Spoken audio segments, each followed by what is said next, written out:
Shouldn't you be getting some rest?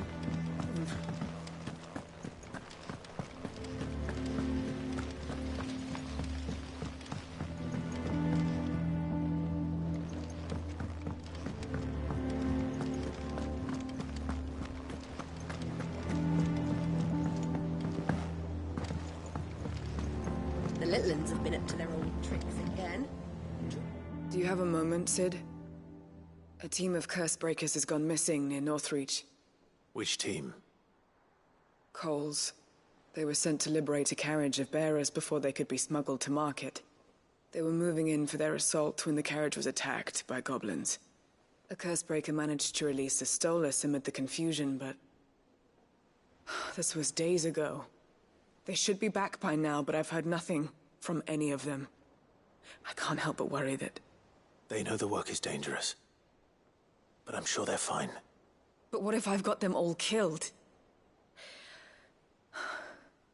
Before they go out, I always remind them why we're doing this, what they escaped, and what we're freeing people from.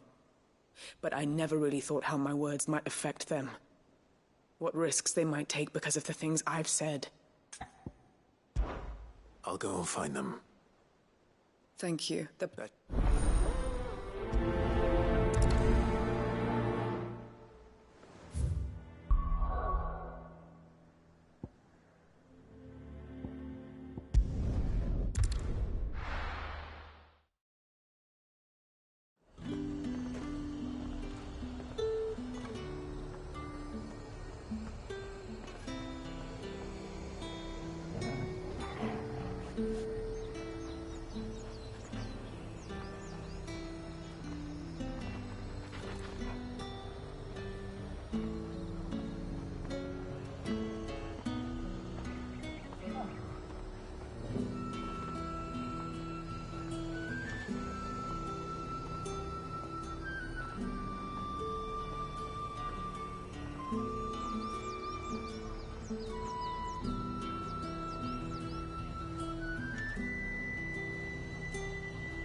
Slavers don't even bother with Northreach now that all the highborn have fled south.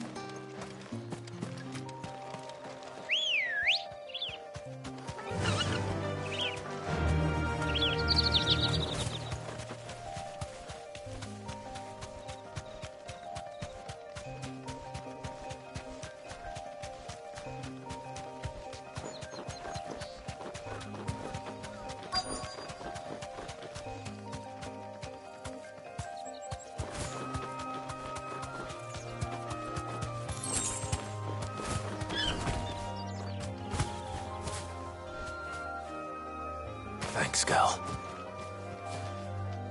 Cole, I'm glad you're in one piece. Just about. Sid, if you don't mind me asking, what are you doing here?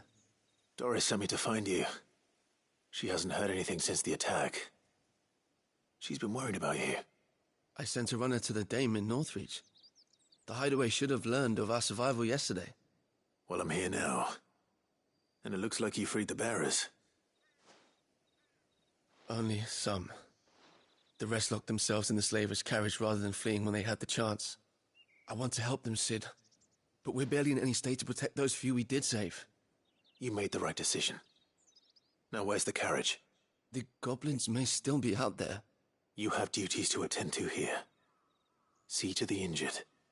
I'll handle the rest. All right. Just follow the path to the south. You'll come across the carriage soon enough. And please, hurry. If the beastmen get to those bearers, the poor souls will be eaten alive. I won't let that happen. Thank you. And Sid, it's good to see you. Don't thank me just yet.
They're trying to get into the carriage.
Who are you? A friend. Are there any more survivors? Why didn't you flee with the others? If the goblins had made it through that door, you wouldn't have stood a chance. Why should we run? One miserable death's no worse than another. Perhaps. But we're here to give you another choice. Freedom, safety, the life you've been denied. Come with us. Let us protect you. Cid, I couldn't just let you... You weren't too late then. Thank the gods. This man risked his life to save yours. To give you a second chance. Fine. Do with us what you will. What we'll do with you is take you to safety. After that, it's up to you. Your lives are your own now. You can leave the rest to us, Cid. We'll get everyone back to the hideaway. Thank you. I'll let Doris know we're expecting new arrivals.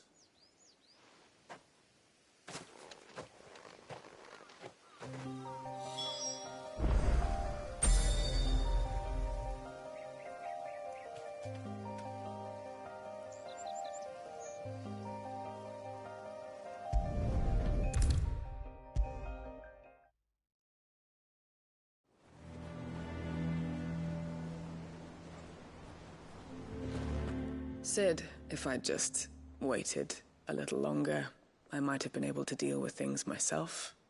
Or maybe I wouldn't. I keep making the wrong decisions. Cole and the others got home safely.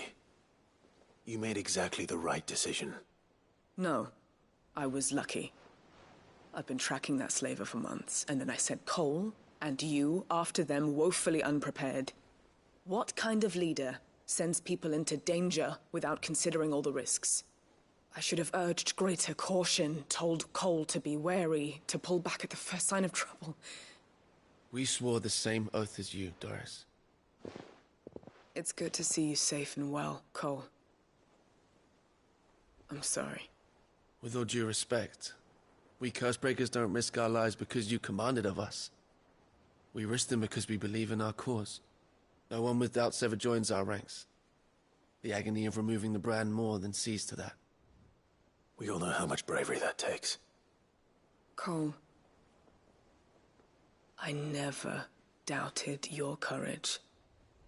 Only my ability to see it put to good use. Thank you for your faith in me. I'm not sure I deserve it. I sometimes wonder if I might prefer to risk death alongside the others than ask it of them. But I'm a Cursebreaker. I swore an oath too. I have a role to play, and I must trust that I'm the right one to play it. You will. In time.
Clive. Talia. How's Jill? Recovering, but she still needs her rest. Of course. Take good care of her, won't you? I'll do my best. Oh, Gav was looking for you. He said he had something to show you in the shelves. The shelves. Oh, that's right. He went to ask Harpocrates about Torgor. He must have found something.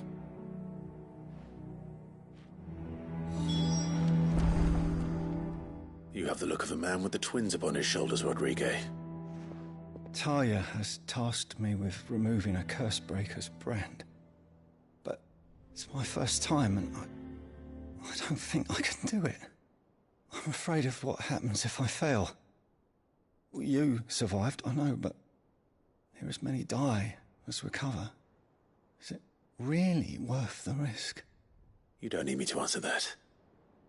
You know full well what we're fighting for. I hope as much as you that one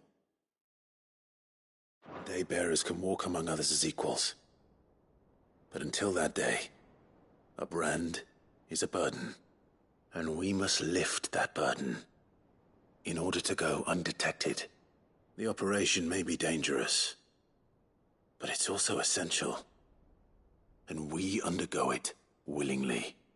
I know. I still wish there was some other way. But griping about my lot helps no one, I suppose. Don't worry. I'll do what must be done. I know you will. Unfortunately, the first thing that needs doing is the preparation of a draft to dull the pain. Something I can't do with the infirmary's ammonia supply so low. What few leaves we have would barely be enough for removing a splinter, let alone a brand. Just tell me what you need. You'll go? Oh, thank you. No one knows Herblord like Taya, and she swears by ammonia for easing pain. It's simple enough to find, if you know where to look. And fortunately for you, I do. Along the river near the village of Amber over in Rosaria.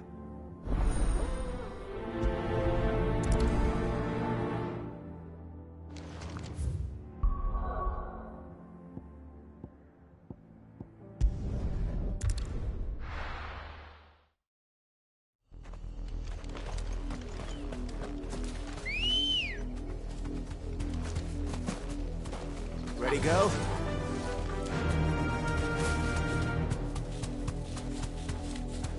The river was easy enough to find. Now for those herbs.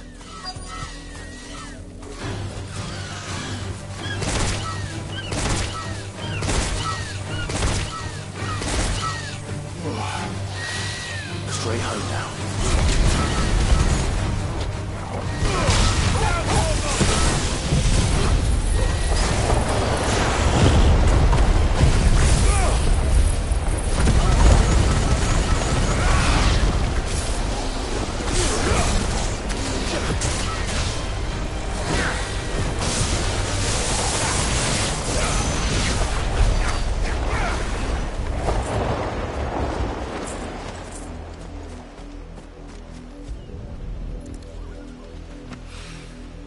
This is the only plant around here with blue flowers.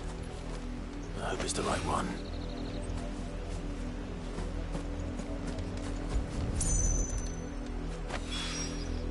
Should be enough to keep the infirmary stocked for a while. Hopefully this will put Rodriguez's mind at ease.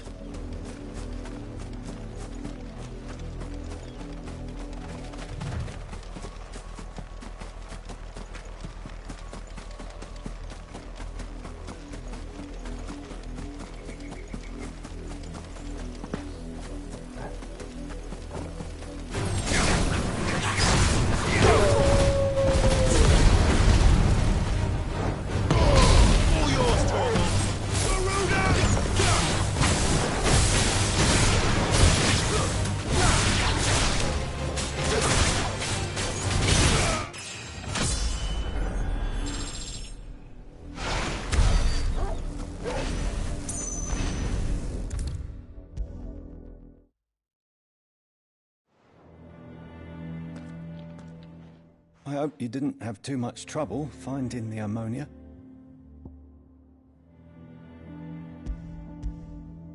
Only the usual. Oh, yes. This is it. And more than I was expecting. I dare say the patient won't feel a thing. That is, unless I... You'll do fine. Talia trusts you, which means I trust you. The hideaway would be lost without skilled physicers like yourself. Thank you for the kind words. Truly. But... I'm sorry. I'm still terrified. The brand is more than just ink on flesh. It's a death sentence. Milk of the wyvern tail lurking just below the surface of the skin. One ill-conceived incision, a single slip, and the poison fouls the patient's blood. Failure means death, and even success means tremendous pain. Days of agony as the wound heals. I became a physiker to help people, not to kill them. I don't want to kill anyone. Cursebreakers lead hard lives, and the operation is only the beginning. They toil in the shadows, risking life and limb, knowing their efforts will win them neither glory nor acclaim. And yet we have no shortage of volunteers.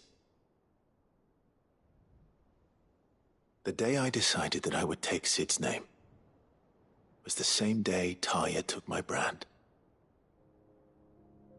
I remember. It wasn't long after we came here. What little medicine Talia managed to salvage from the wreckage of the old place had been used up treating the wounded. She begged that your operation be delayed until a new supply of antalgics was found. Procedure was even more dangerous back then. Only a few souls had undertaken it. Doris, Cole, a handful of other Cursebreakers, and those who are no longer with us. Those who lost their lives in the process. It wasn't something to be done lightly. No. But it was something I had to do, if I was to take Sid's name. He always led from the front, and never asked anyone to take a risk for his cause that he was unwilling to take himself, even if he knew that it might cost him his life.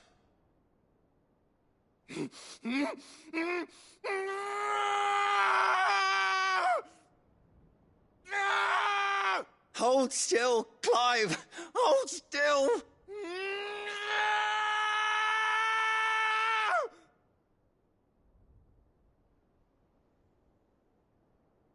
I knew there'd be pain.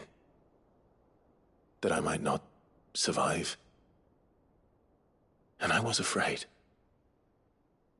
But I also knew that if I didn't overcome that fear, that pain, then I would never be able to call myself Sid.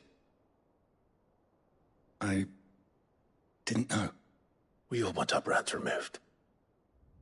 But it's a decision each of us must make for ourselves, on our own terms. Rodriguez, I know your work isn't easy, but neither is going under the knife. Be a shoulder for your patients to lean on. Stay strong for them. You sound like Talia. Do you know what she once told me? It's natural for a patient to feel like they're suffering in solitude. And it's a physiker's duty to see that they don't. Thank you for helping me remember that. I won't falter. Not again.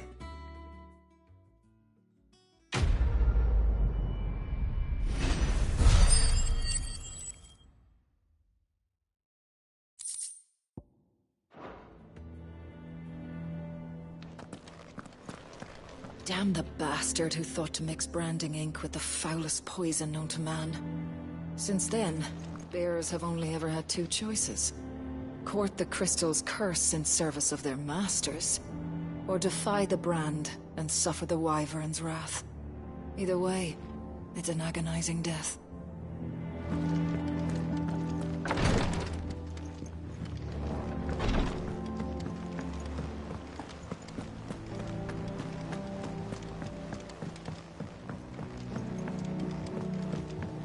The Litlins have been up to their old tricks again. Jill looked white as a sheet when they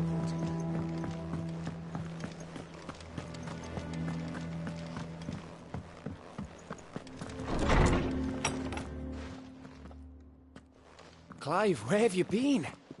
I've been wanting to ask you something about Torgal. Where did you get him, like, in the first place? My father brought him back from one of his expeditions into the Northern Territories. They were crossing a snowfield when they heard his cries, and seeing no sign of his pack, they took him in. What do you reckon, Tomes? It certainly adds weight to the theory.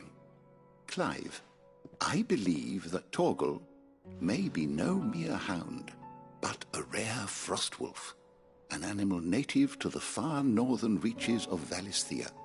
In one of our oldest bestiaries, I found reference to a frostwolf who served as guardian to an ancient queen of the north. Such was his mastery over ether, he could cast magics on command. His name was Fenrir. Fenrir the Frostwolf.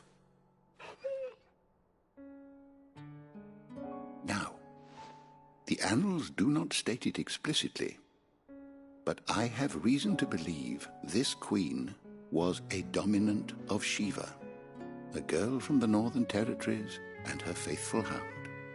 One awakens as the dominant of Shiva, and the other? You're saying that Jill granted Torgal his powers?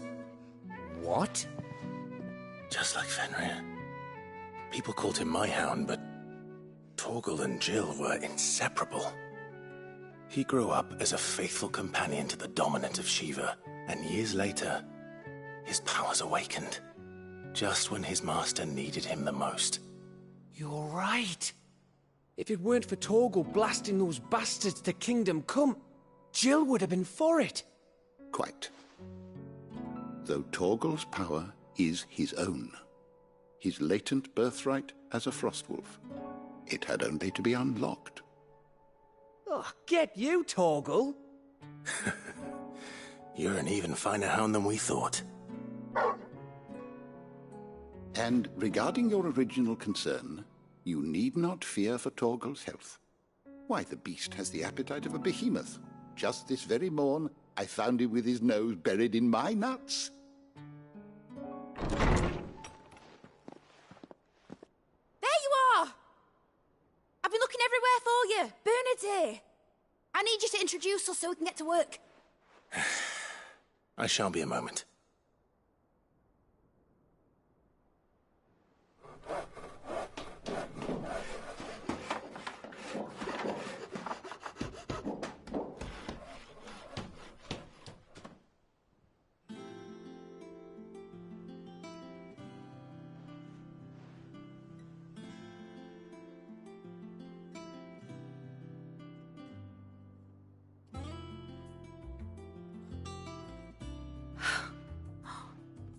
Isn't it brilliant? It is. Well, I couldn't have done it without you. You and everyone else. But I promise I'll pay you back. I'm gonna work my fingers to the bone for you lot. Starting right now. Just you wait. I'll make wonders like this world's never seen. Then I look forward to seeing them.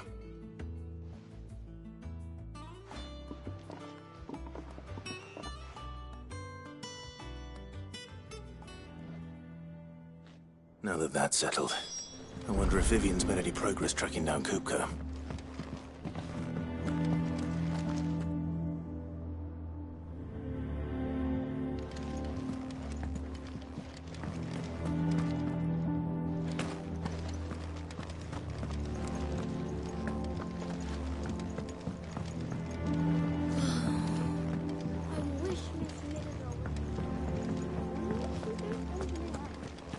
I think I'll wait till Mig's away to take a tour of her dungeon.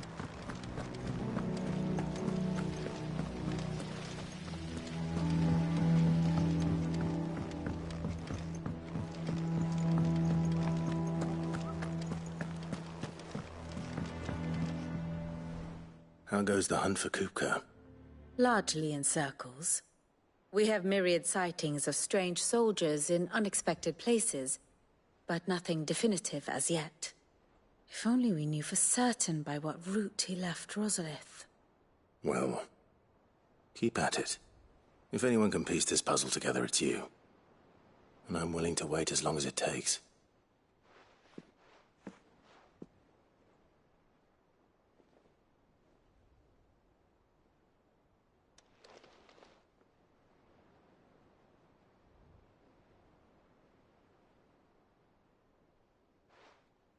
What? Here? Would that be a problem? Do you know, Clive, I believe it a mercy that you didn't inherit your father's throne. Your poor people would surely live in fear of you. You have nothing to worry about on that front. I won't be claiming his crown. That is a relief. Clive, have you got a minute? We, have a guest. A guest?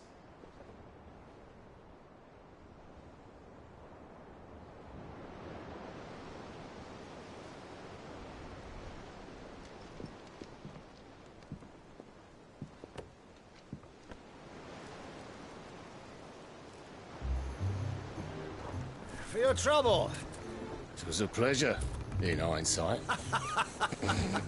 Uncle Byron? Clive, my boy! Tap a cask and stoke the ovens, for your favourite uncle is here!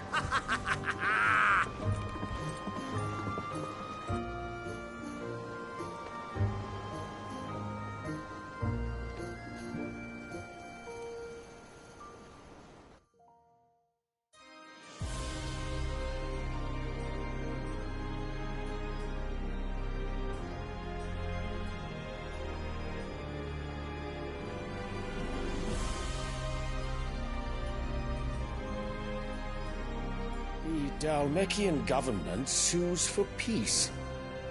How shall we respond? If they're willing to accept their fault in the matter, I see no reason to refuse them. Still, we must insist on substantial reparations. The Twinside stores are not as bottomless as reported. Aye, and we have many more mouths to feed. We shall just have to have the Dalmecs empty their treasuries for us.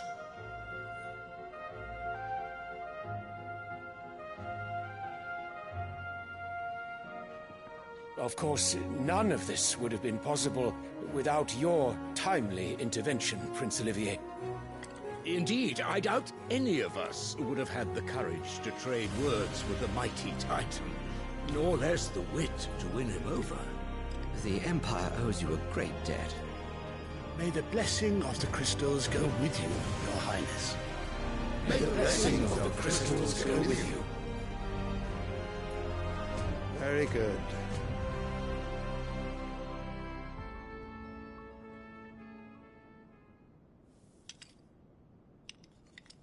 Now, let us come to the question of precisely when the Dalmecs will withdraw their troops. Dion's fire could rid us of them in mere moments. The men of the Fist will not withdraw until a peace treaty is concluded. So let us keep the negotiations open, give them time to gather what gold and trinkets they can, and once they deliver that which we demand, what worth is a piece of parchment?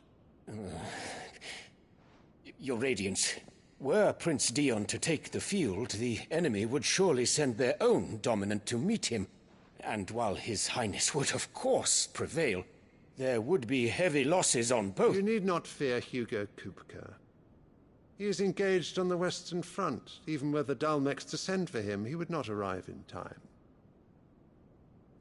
As much as I would enjoy witnessing a clash between Bahamut and Titan, it is not to be. And what of your subjects, Your Radiance? If the fighting spread to the city proper, the people would bear the brunt of it. There will be losses, it is true. Yet for every citizen who falls, another can be bred. For every home that burns, another can be built. The Empire will live on.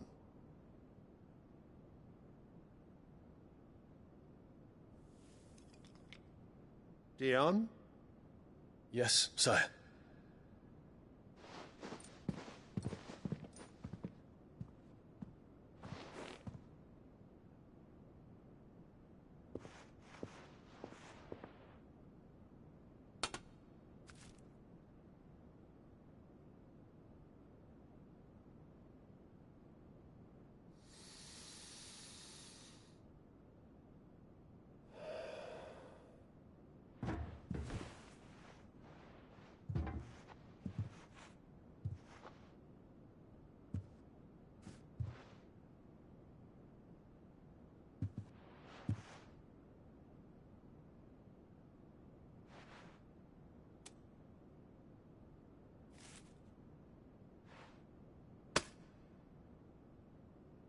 prepare for battle.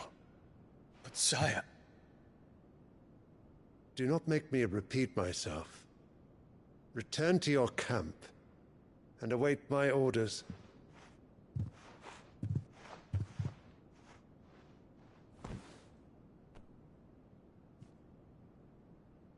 If that is your wish, Your Radiance, I shall depart at once.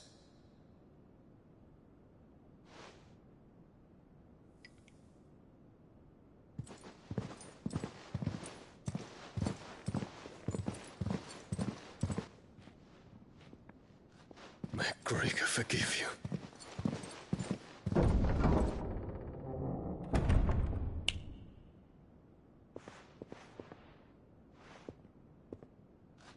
What do the astrologers augur? The stars are in agreement, Your Radiance. The shadow of treachery hangs over Prince Dion.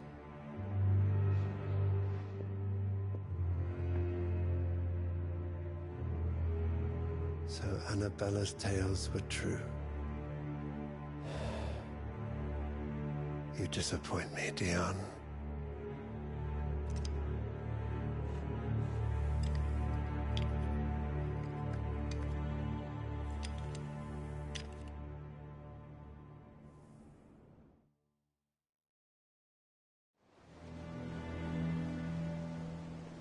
What on earth is Uncle Byron doing here?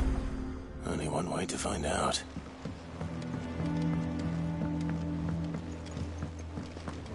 The little ones have been up to them. It's just one thing after another around here.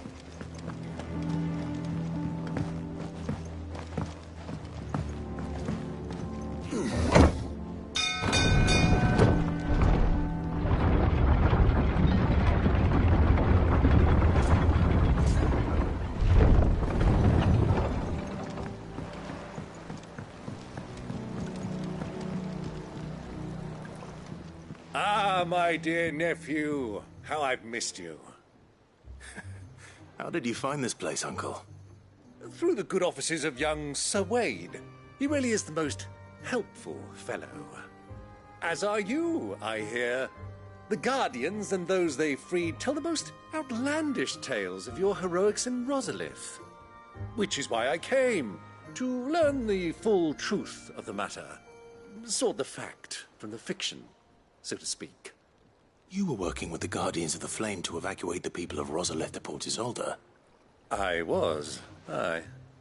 Then I have questions for you. Please, come inside, Uncle. Gladly. You there?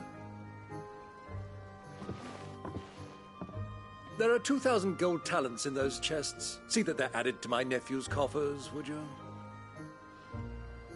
2,000?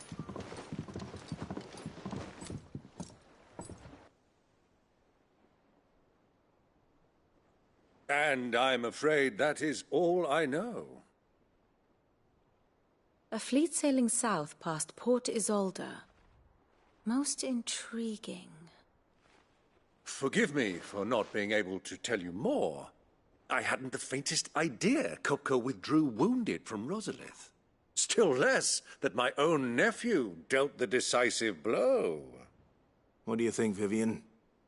I think, with this news of the Dhalmekian fleet and recent reports of the Royalists' movements, that the final piece of the puzzle has fallen into place. Come here and I'll show you.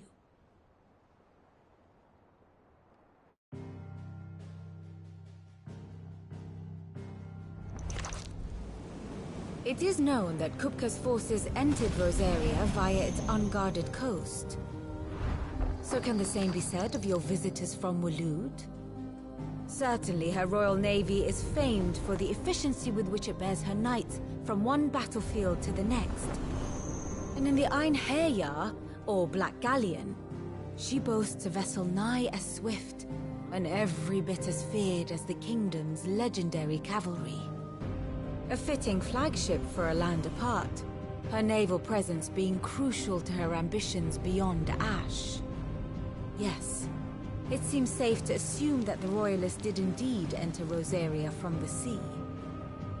So then, had you a vested interest in Titan's survival, whither would you take him? Why, home to Drake's Fang, a place rich enough in ether to conjure the magics needed to mend his hurts. But would that not entail an arduous voyage around the Southern Cape? Let us say that the Royalists did put ashore with a mind to spirit Kupka away from under your very nose. Could that truly have been their plan for him? To load him aboard one of the ships flying Republican colors sighted off the coast near Port Isolde? To spend weeks at sea, being tossed hither and yon by unforgiving waves, his life hanging in the balance? No. The journey would mean Titan's death, and Kupka's faithful creatures would not allow it. So what then was the plan of our Waluda friends? Reports suggest they made not for the coast, but for the desert. And by cutting through the Velcroy, a party traveling light would have Titan back in his bed days before a galley could lurch into port. To wit, it was the Royalists, not the Republicans, who effected Hugo Kupka's safe retreat. I would stake your life on it.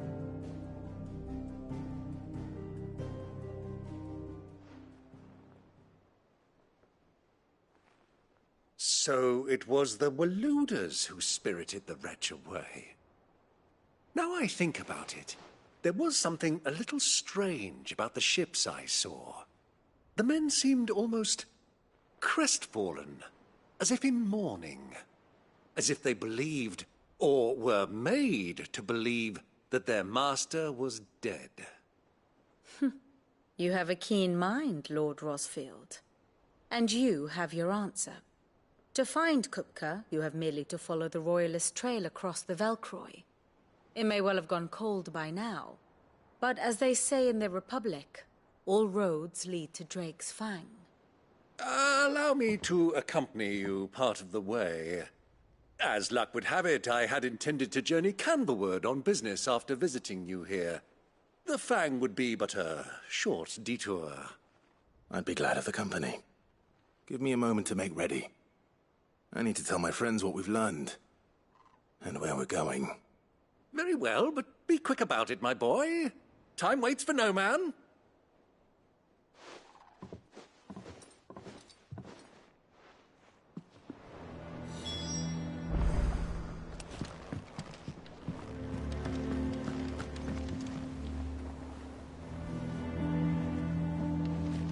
Mid's finished outfitting her little workshop, I hear. Otto, Kupka's at Drake's Fang. I'll be leaving before sunset. You're not going in there alone, are you? Don't worry. I'm not going there to destroy the Mother Crystal. All I'm after is Kupka's head. I won't risk any more than I have to. I promise. The Lancer and the Fang are all Kupka's put. You have any trouble on the way, you ask for Rosina Dalamil. Some call her the Desert Hare. Who is she? An old associate of Sid's, and only Sid's. All I know is the name, and that they used to meet at the Dalamil Inn. We've heard nothing from her since he died. But I'm thinking maybe the new Sid might be able to bring her back into the fold. Thanks. I'll keep that in mind. So, what about your uncle? I mean, he's welcome to stay, but... Don't look so worried. He'll be coming with me. Thank fuck for that. Gav, Otto, I'm leaving you two in charge. You can count on us.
you go.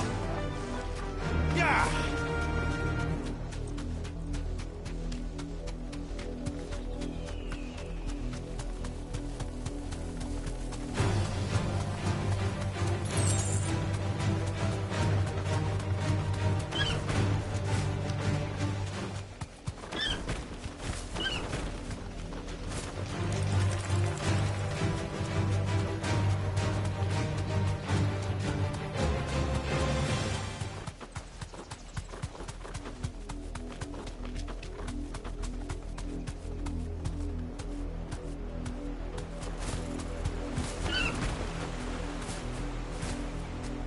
Thanks, Gal.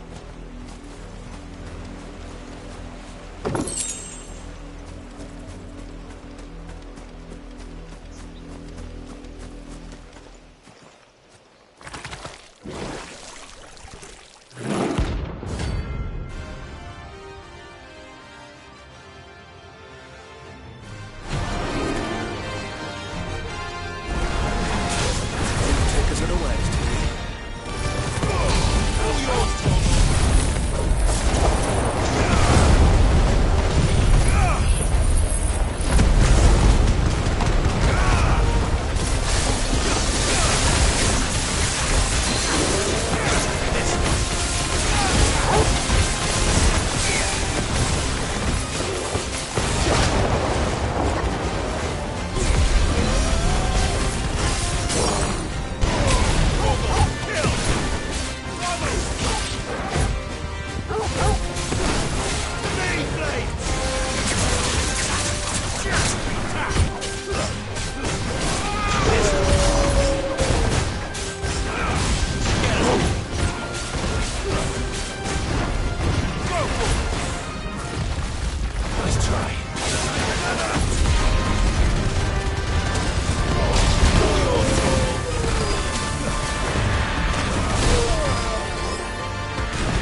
It's dead now.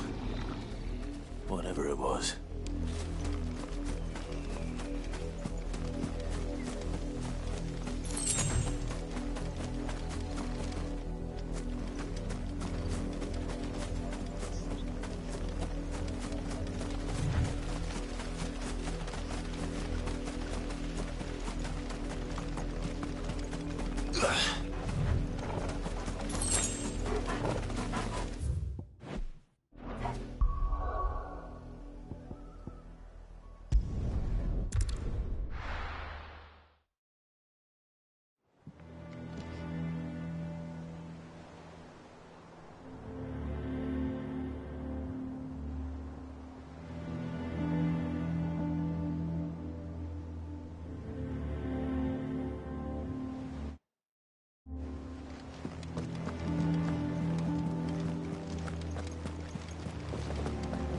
The little ones have been up to their old tricks again.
Keep them pilgers nice and chill. Look at this place.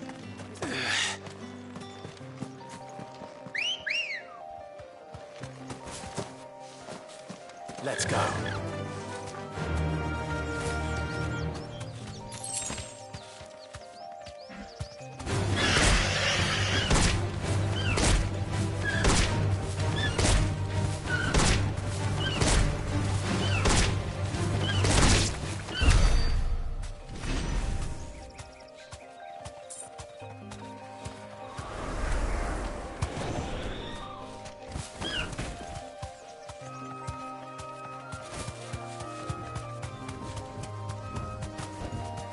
Straight home now.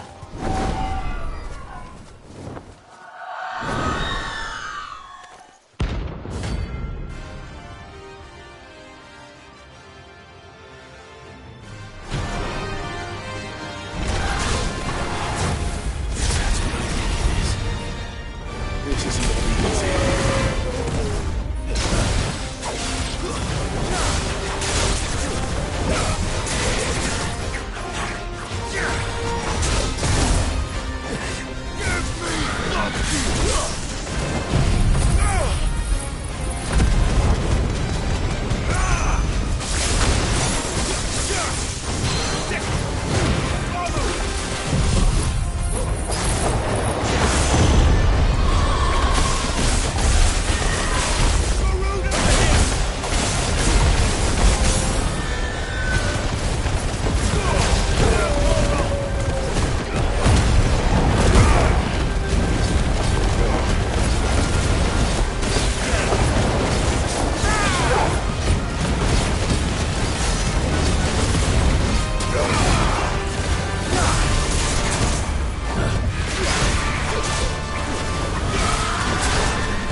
rest well.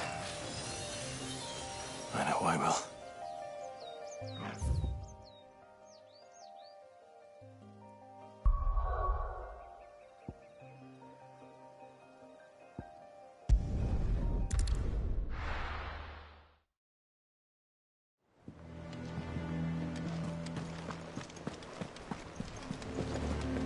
The little ones have been up to their old tricks again.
Let's go.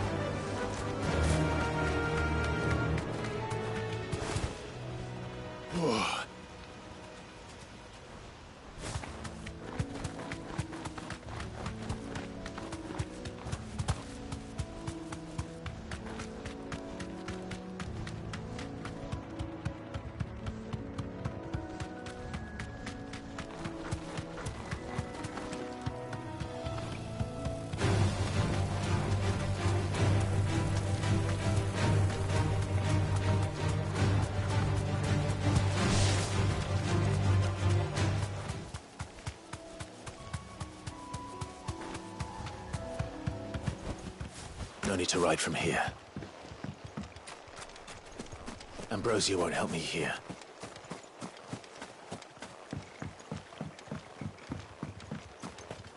This is no time to ride.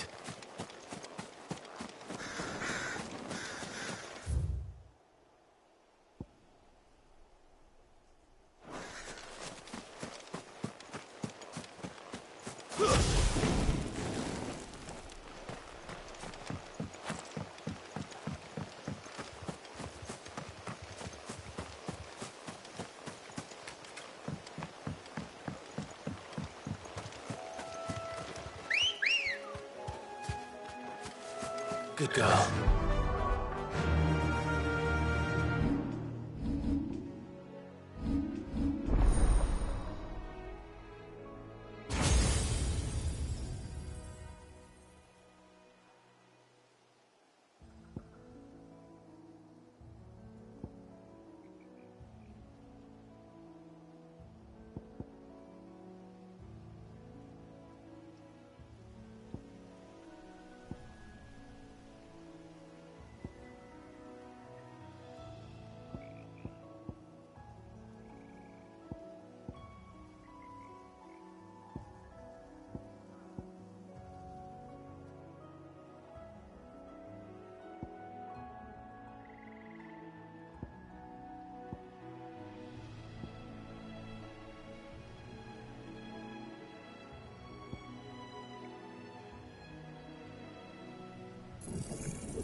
take a while.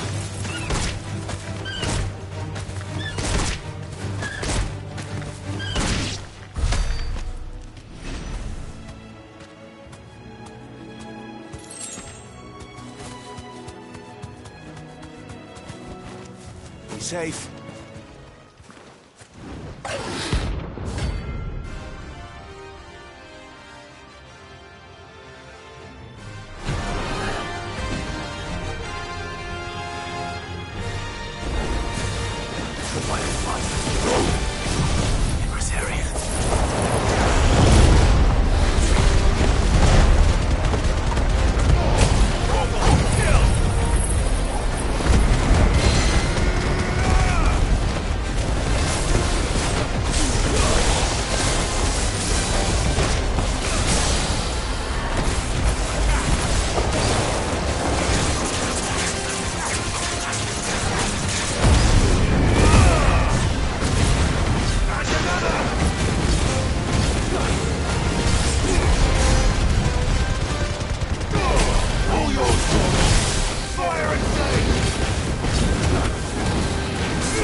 Hope there aren't any more of them.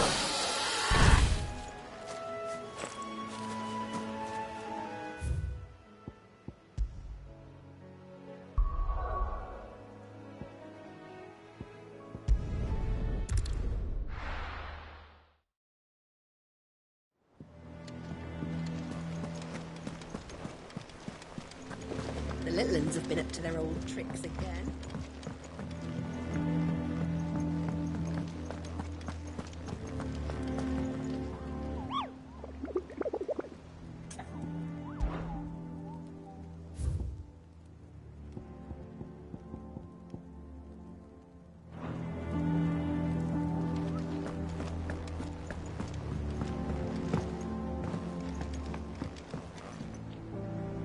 All right, Uncle. I'm ready to depart. Shall we? We shall. Come, let us away to adventure.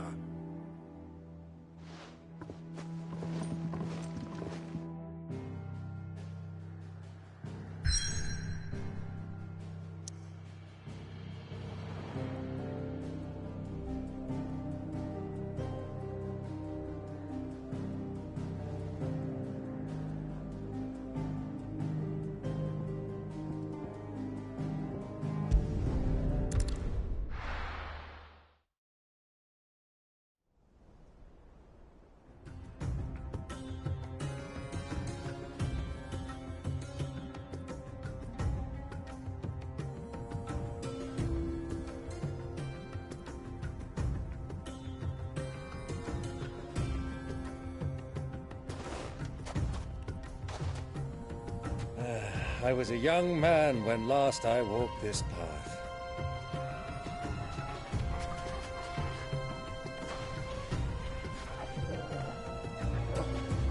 There's an old trading post not far from here.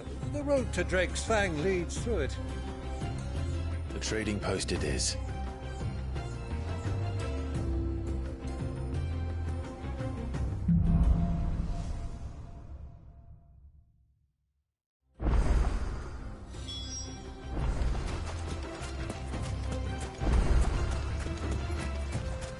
Our destination lies over that dune, beyond the ruins. Mark 'em well, Clive. It's all too easy to lose one's bearings in the sands.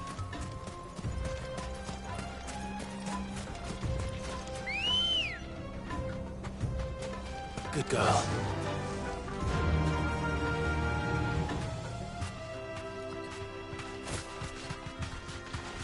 Many years ago, when you were just a boy, you and I rode this way together, accompanying your father on a scouting expedition to Drake's Fang. He let me come with you. I'm not surprised you don't remember. It was just before Joshua was born. You were so eager to be there when your brother arrived that you whipped your chocobo too hard on the journey home and fell from the saddle. I shall never forget how Elwyn fussed over you as you sat in the sand, bawling like a babe.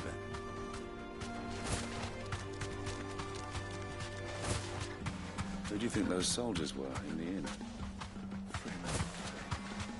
So, Lord Cook has hung.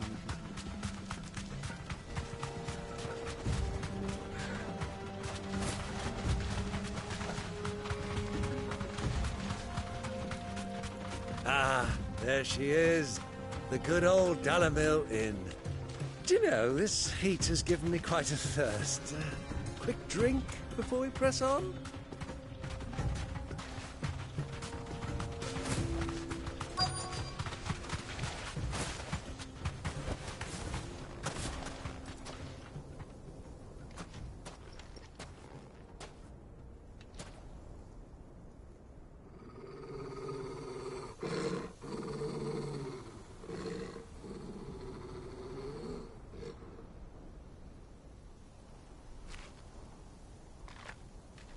Look, there.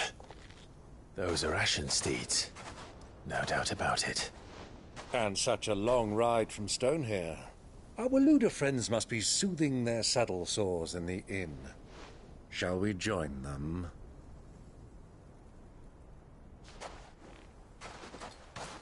Run along and play now, Torgal. Dogs aren't allowed inside.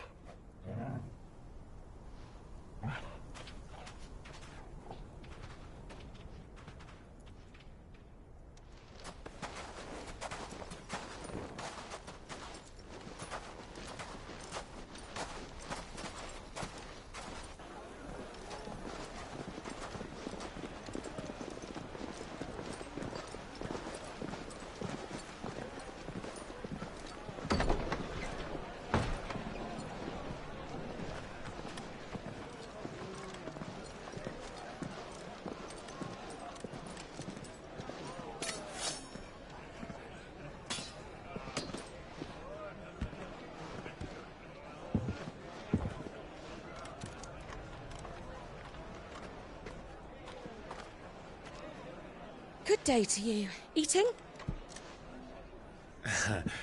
Sorry about my pal. He only talks when his mouth's full. What do you recommend? Well, if you're after something light, we do a fine chocobo soup with lentils and honey. 2 bowls of that, then. An ale. Right you are. Hey, girl! Coming! Your pal? Would you rather be my squire?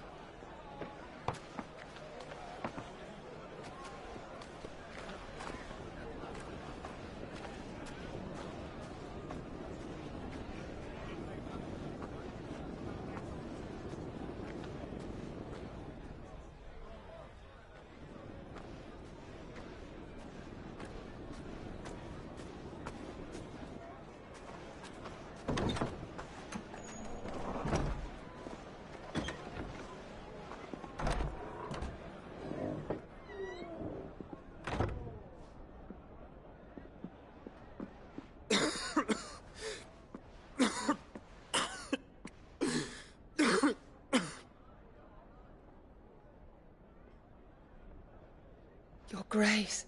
It is plain you are not yet well enough to travel. If you would only let me take you to someone who can better attend to your ills. No, we must press on. Prince Dion has returned to his camp and will soon depart for the front. I must speak with him at all costs. Miss this chance and I may never get another. You do understand that? Yes, Your Grace. But you must at least agree to take your medicine. I'll fetch you some water.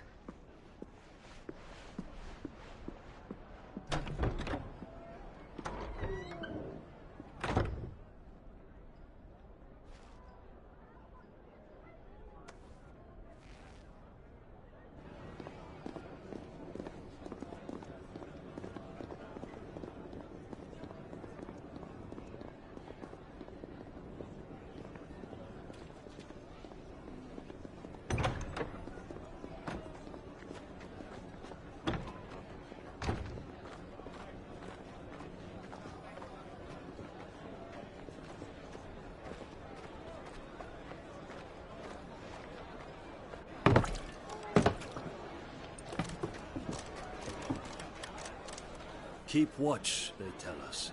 But all I see is sand. I hear they got our guest back to the Fang without any trouble. We'll be leaving soon enough. Why the Lord Commander dragged us all this way just to save that blockhead skin, I'll never know. Dominant or not, he's a bloody idiot. That'll be Cooker, then. Well, let's get this down us. We've a long way to go.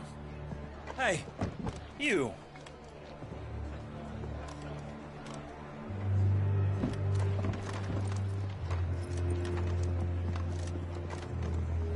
Uncle? Sorry.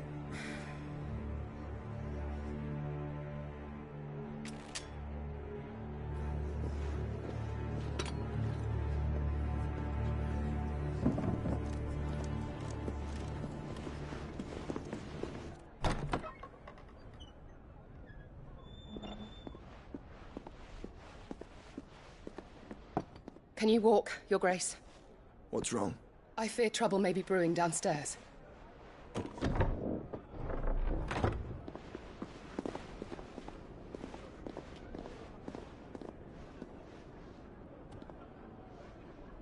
You two are travelers, are you not? Me and my companions are strangers here.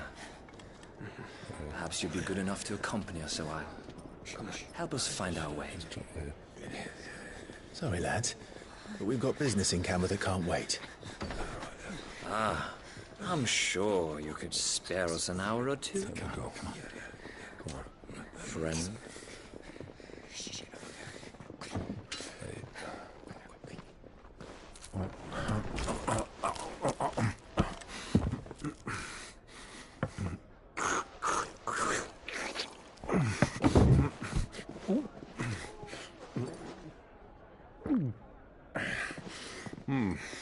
I'm afraid we don't have a moment to lose. Stay back, Uncle. Gladly.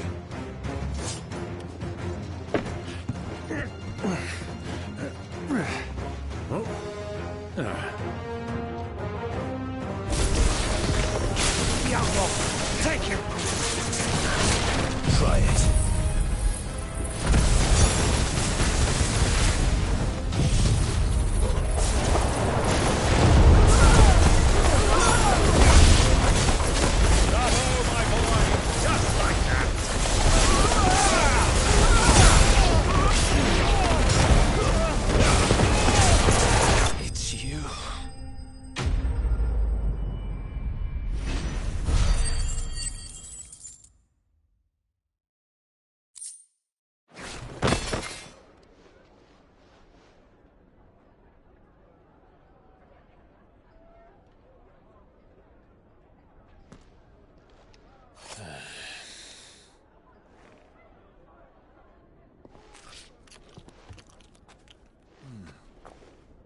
For your trouble.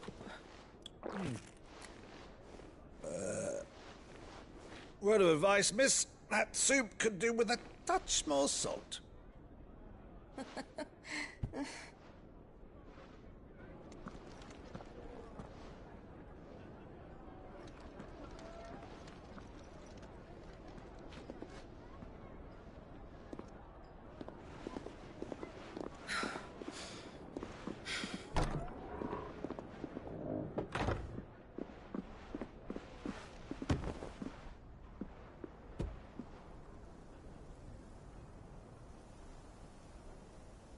Now's our chance.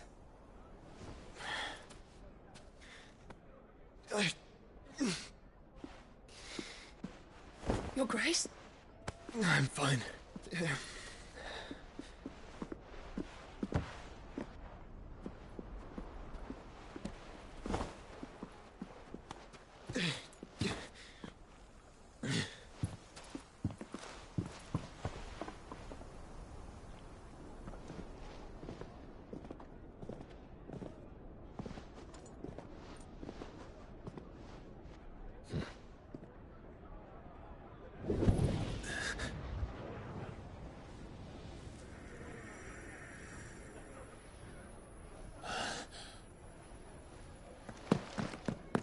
Clive?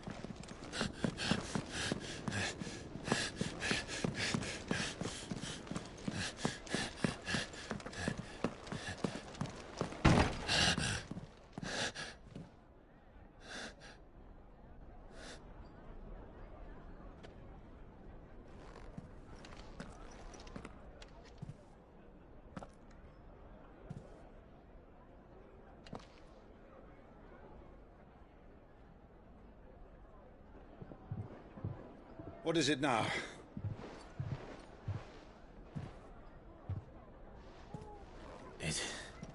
It's nothing. Let's go.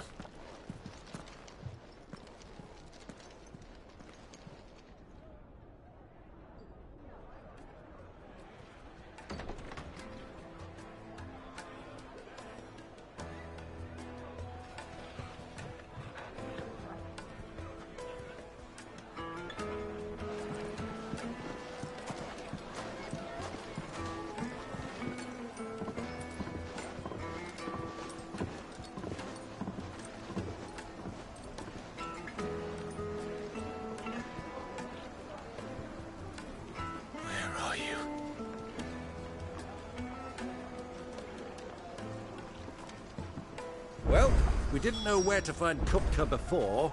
We do now. The Royalists said it themselves. Their guest is in the Fang. We should press on before any more of their friends turn up.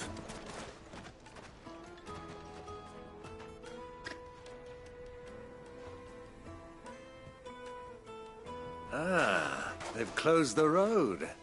And it's the only way from here to the Fang. It would seem Lord Kupka is not accepting visitors at present. We have to get through that gate. Not by force, I trust. We've attracted quite enough unwanted attention already. By guile, then. Perhaps the Desert Hare can offer us her aid. Rosina Dalamil, woman of mystery. But how will we find her? We know naught of her but her name. And that she was working with Cid. Cid's other collaborators have all been people of means, the wealthiest and most successful members of their communities. I'll wager this Rosina Dalamel is the same. That would certainly help to narrow the search. We need only inquire as to who is in charge of the town. And that's exactly what I mean to do. Looks like we won't be getting back to Drake's Fang anytime soon.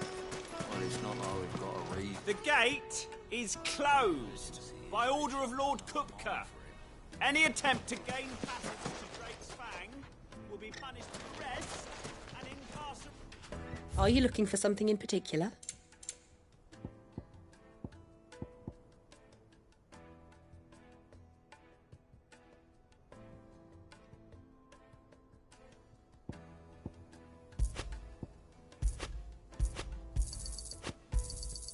An excellent choice.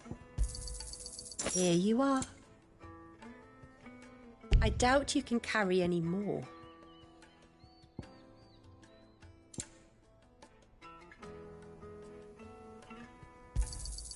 Here you are.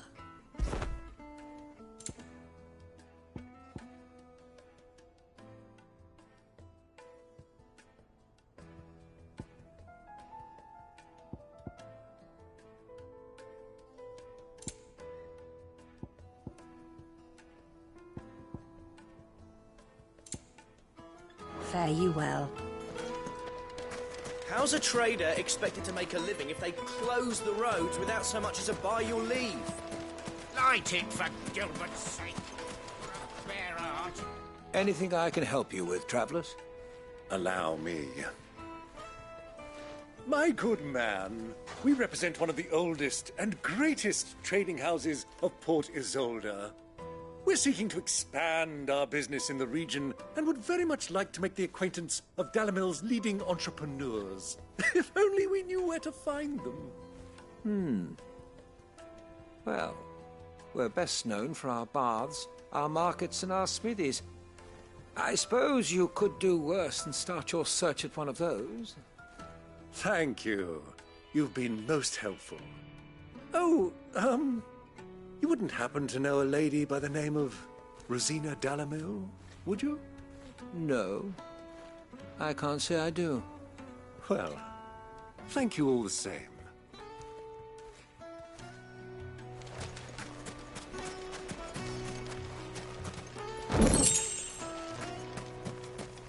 $1,000 gil for a measly bunch of Gazal greens. What do you want? Can't you see I'm busy? I won't keep you long. I'm looking for someone. A woman by the name of Rosina Dalimil. Do you know her? Never heard of her. Is that all? One more question. If I wanted to find the richest trader in town, where would you recommend that I look? Oh, that's easy. The Briar's Kiss. Won't find a finer smithy this side of the strait. The owner's only a young sprig, but he's got all the right ideas. The Briar's Kiss, you say? Thank you. I doubt this young sprig is the person we're looking for. You said Sid's contact was likely to be an influential sort. Influence comes with age and experience, believe you me.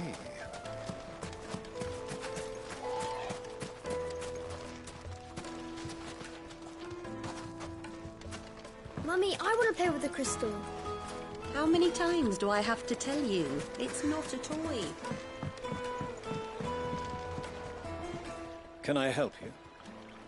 Yes, I'm looking for a woman by the name of Rosina Dalimil. A long-standing pillar of your community, I believe, from old trading stock. Then you should ask Ferda. He's been here for years. Knows the place and its people like the back of his hand. And he's in with all the old merchant families. Try the baths. That's where you'll usually find him. Thank you kindly. Well, it sounds like we have our man. Perhaps. Let's go and find out exactly what this Ferda knows. Sweet incense! What castle? Excuse me. Are you Ferda? I am. Can I help you, travelers? I hope so. You've lived here for some time, is that correct? Do you know Rosina Dalimil? We believe she may be a trader of some renown. And what business do you have with the Desert Hare? She was a close friend of mine. I was hoping she might be able to help me. Very well.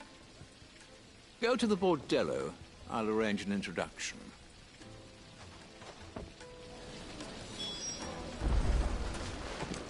Silver! Do you think we can trust him? Only as far as I think. So you're the ones who've been sniffing around? I beg your pardon? Don't play the fool.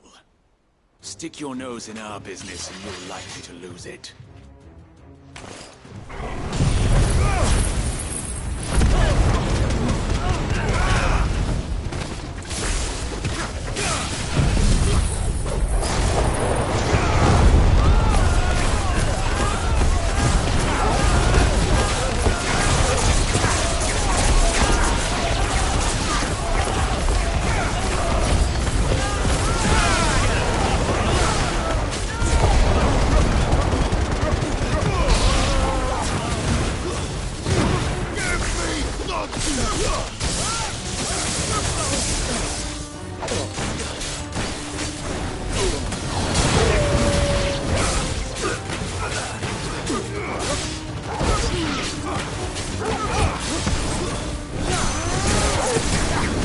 Over here!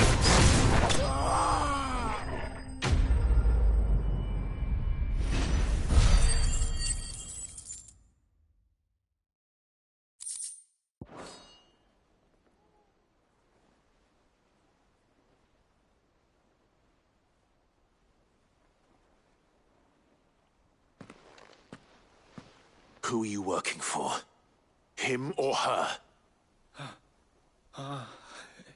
Him. The boss. He wanted us to test you. Though one could hardly call that a test. Lord Ferda? Look what the cat dragged in. Your skill with the blade is rare indeed, my lord. A fitting talent for an outlaw. You know who I am. So what now? Call in the Men of the Rock and collect the bounty? That isn't my decision to make. Our work is done. Take him to meet his precious Rosina. She will be interested to make his acquaintance. Yes, my lord. To the Lock of Leisure, then. To the Lock of Leisure.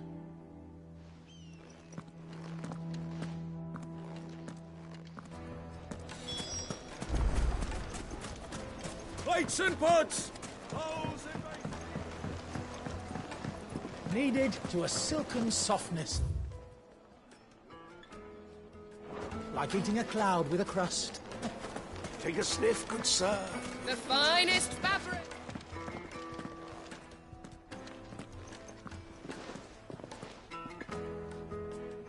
Is this the place? Lubo's Forge. The Briar's Kiss. Ah, so it was the young sprig after all. So much for Rosina Dalamil being a woman of experience. How wrong I was. It was an easy mistake to make, Uncle. After all, it must have been years since Sid last saw her. Sorry, him. Whoever this Lubor truly is, he's clearly a man of means. I'd say he deserves our respect. See that he gets it.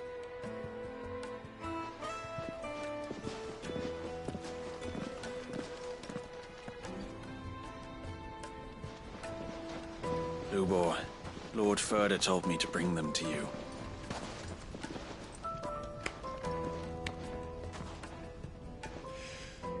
My boys tell me you're in need of assistance. Sid the Second?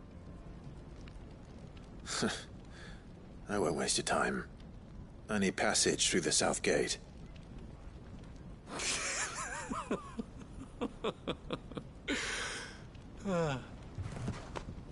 Tell me, what do you think is a merchant's most important commodity? Why, trust. Everyone knows that. Without it, you have nothing. And nothing is exactly what you have. And so, for you, I, too, have nothing. I'm not in the business of helping every lost puppy that wanders in off the street. I'm a busy man, as you can see. Let's leave this mummer to his farce. By all means. Find someone else to help you on your way. Just be sure to tell them you're not the two travelers from the inn the guards are looking for. Don't want them jumping to conclusions, do we? Why, you... So, what do we need to do to earn your trust?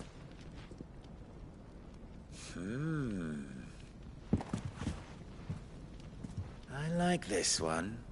Willing to do whatever it takes to get what he wants. Ha! Men like you have a special place in my heart. Why, you ask? Because they get me what I want. Always. Fine. So what do you want? Don't tell me you're going to listen to this swaggering scruff! We might as well hear him out. It's only natural that an ally of Sid's would seek assurances of strangers. Assuming he is an ally, of course. 5 years ago, he would have still been a boy.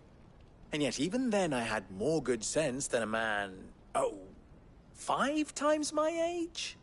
But enough of the pleasantries. We were speaking of what I want.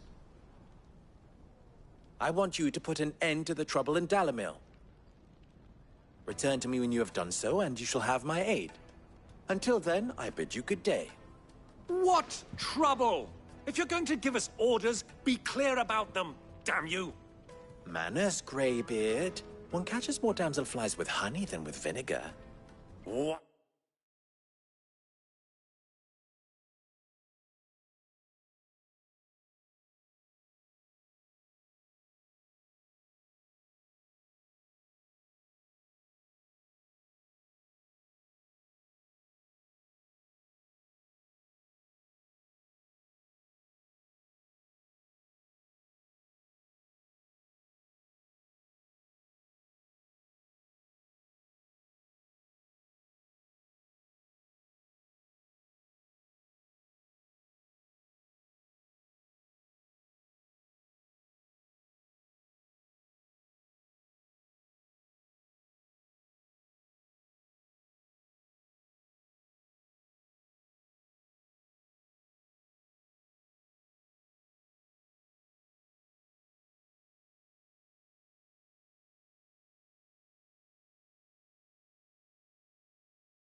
What did you call me?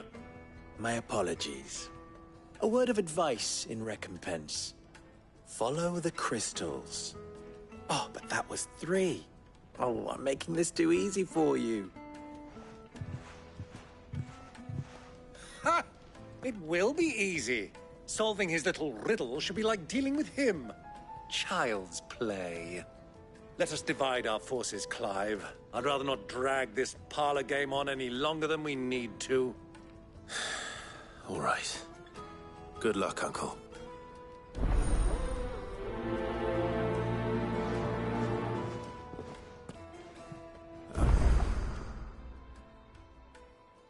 Thought we were the only ones causing trouble in Dalamil.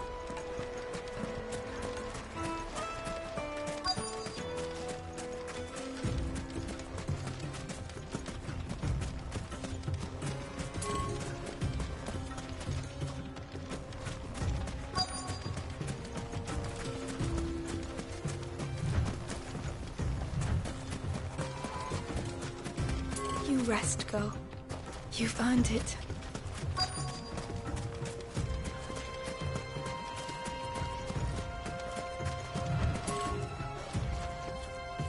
Excuse me. Is it true there's been trouble with crystals of late? You've heard, then? I've heard rumors. Damn thieves. Pilfering the crystals that were meant to fill our cups and light our stoves. Us common folk have hardly had a shard to share between us these last few moons. And it isn't as if we can buy them on the black market either. Whoever's taking them, they aren't sharing.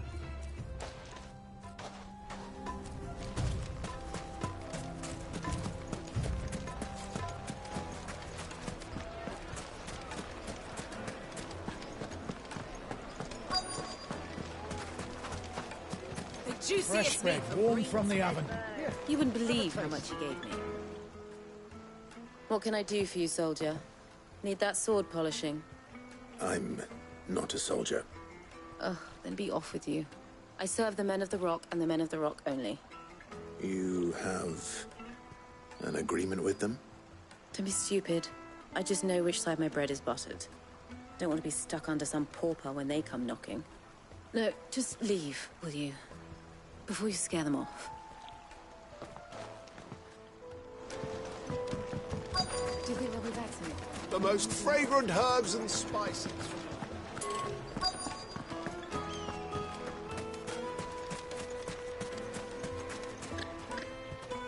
Do you have a moment? Depends what for. Just a question.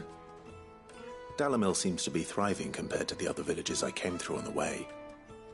Is there a reason for that? Well, we're a stone's throw from Drake's Fang, for one. The soldiers guarding the Mother Crystal and the shipments need a place to spend their hard-earned gil. The Men of the Rock throw their money about like there's no tomorrow. Is that so? Well, thank you. Don't let me keep you from your work any longer. I think I'm starting to get an idea of what's been going on. I wonder if Uncle Byron's learned anything of use. He'll probably be back at the inn by now.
Why is the tavern shut?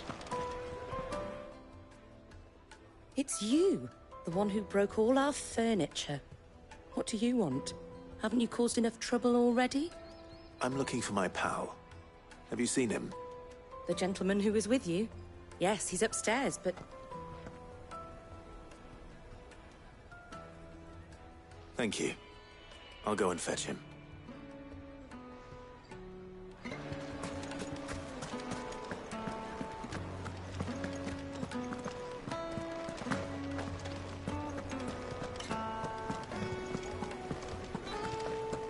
Let me treat you.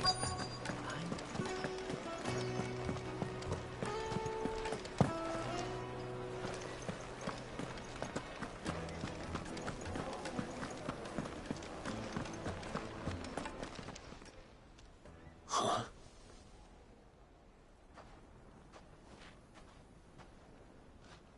Will this suffice as a deposit? By the sands. That's a black pearl. One of the many treasures in my collection that I would be only too happy to part with, should you give me reason to do so. All right.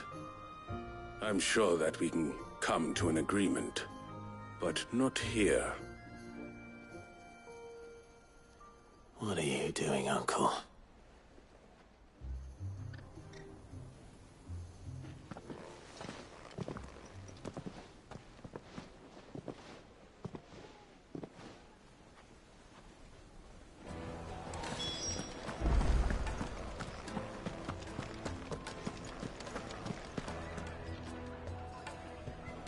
Care to explain why you're giving gifts to Kupka's men? Bait, my boy. One cannot catch one's prey without it. And I do believe I've snagged us quite the quarry. I started by asking around the markets as to where I might purchase crystals. I had no luck, of course. It's forbidden to trade in such things. But my uncharacteristic indiscretion just happened to attract the attention of those uniformed ruffians. They took me aside and said they could procure the crystal I sought if I proved I could pay for it. So the pearl was your proof?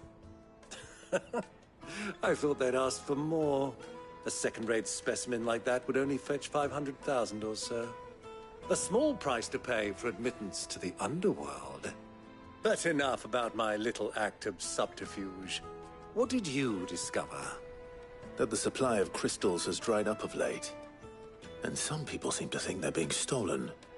Meanwhile, members of Kupka's private guard have been spending money all over town. I'll wager those soldiers you've been talking to have been siphoning off crystals meant for elsewhere, and pocketing the profits. I'll wager you're right. We'll meet with them then, just as you arranged, and put an end to the trouble Lubor spoke of.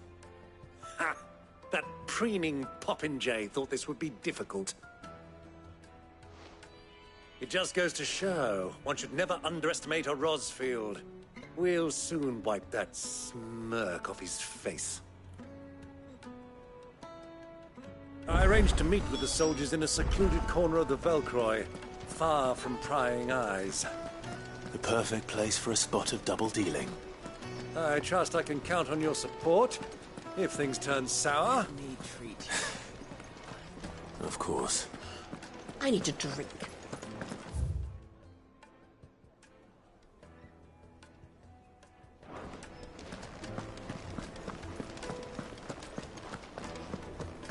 Fucking men of the wrong.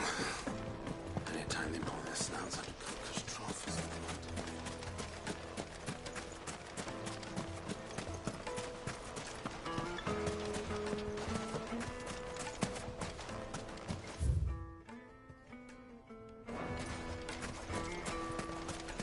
a 1,000 gil for him.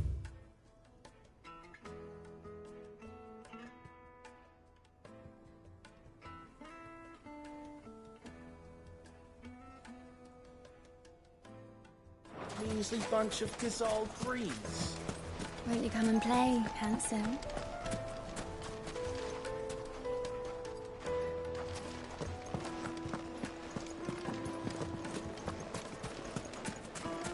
Mate! from the stoutest stoneware. Do you think they'll be back soon? I need a new dress. Kneaded to a silken softness. Like eating a cloud. My carpets have pride of place in...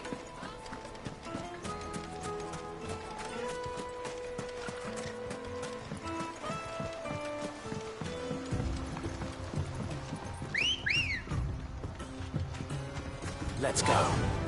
Faster!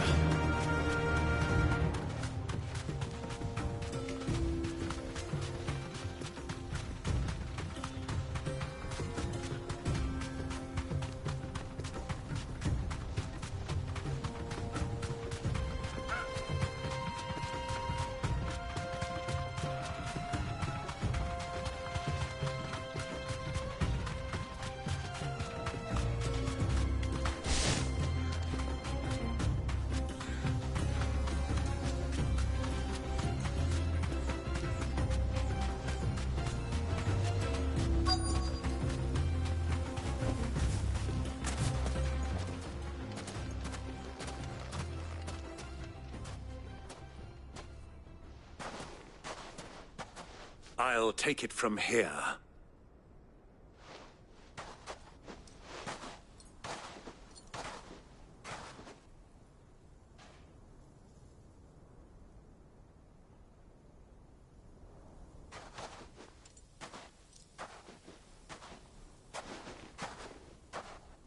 I was beginning to think you weren't coming, my lord. You've brought your contribution? All the silver and stones I could scrape together at such short notice? You brought the whole 500 talents. That was the price we agreed upon, yes? If you've no objections, I'd like to see the crystal. Of course. Right this way, my lord.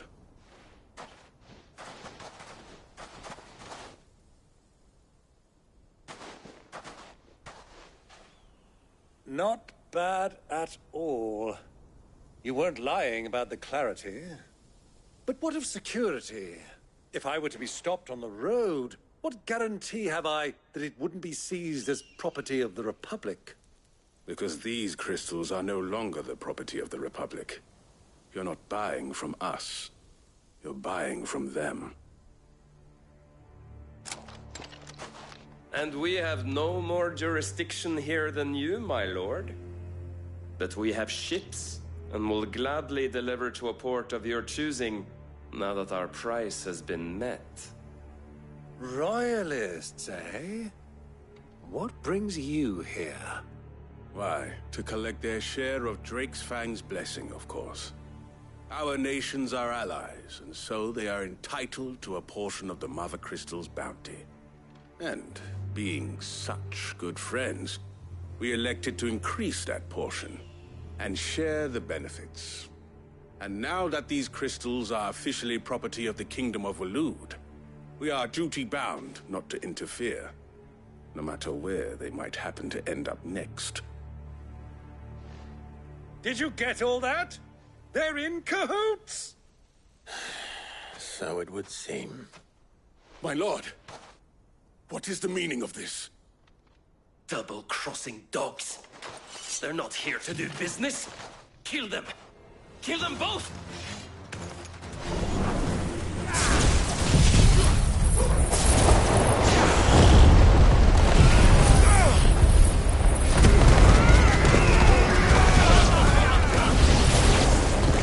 Not over yet, Uncle.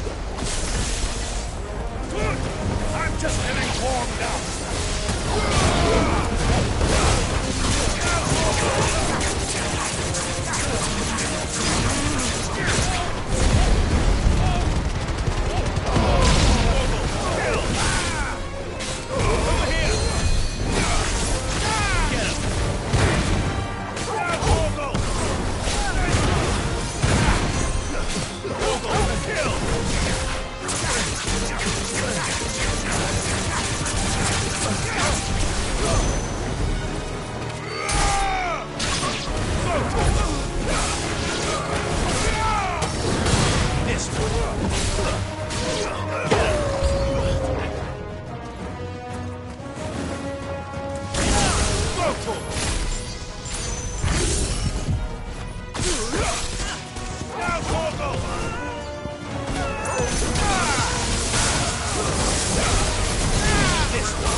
Well, that wasn't too bad. How'd you like my performance, huh? I've often played the villain on the stage. I think I did the role justice. Don't you?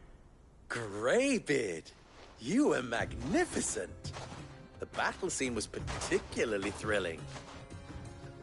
Such a shame you didn't have more of an audience, but perhaps that's for the best. How long have you been watching? Long enough to witness your uncle's sordid transaction. I hardly expected one so venerable to degrade himself so thoroughly, buying one's way into the confidence of degenerates. Ingenious. This was the trouble you spoke of. The men of the Rock taking Crystal's men for the common folk and conspiring with the Royalists. Well, now it's over. Indeed it is. The people of Dalimil had scarcely any means of redress against Kupka's men, let alone a foreign army. Until you two came along, that is.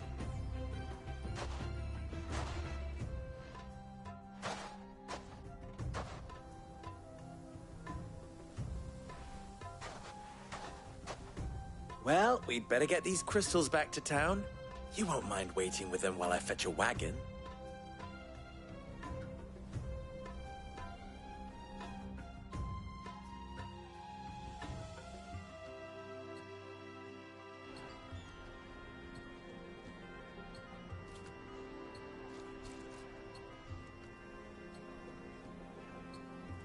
It occurs to me that I still don't know your name. Clive. So, Sid the Second is a Clive? I suppose it could have been worse. Well, Clive, you held up your end of the bargain, so I must do the same. Passage through the South Gate, was it not? To tell the truth, you've helped a little there too. Many of the guards have already been redeployed to deal with the issue of their missing comrades. And those left behind have been encouraged to look the other way should you attempt to pass through. Thank you. And please allow me to cover your costs. You still have the purse I gave to the soldiers, I trust? I saw you pluck it from one of the bodies. Oh, dear. Was I really so obvious? And my name is not Greybeard. It is Lord Byron Rosfield, thank you very much. No, thank you very much.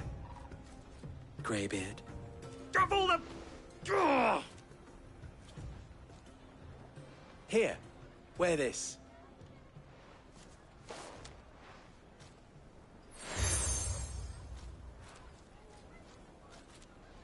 Any friend of mine who sees you with it shall be a friend of yours. Thank you, Lubor. And please, feel free to send one of my Stoluses back to your people. Tell them that Rosina Dalimil is back in bed with Sid.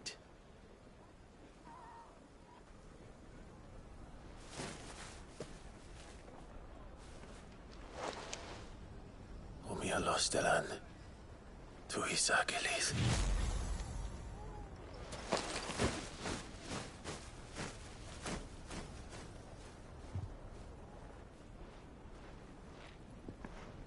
I'm trusting you, Sid. Or should I say, Clive? So be sure not to let me down. I have a reputation to uphold.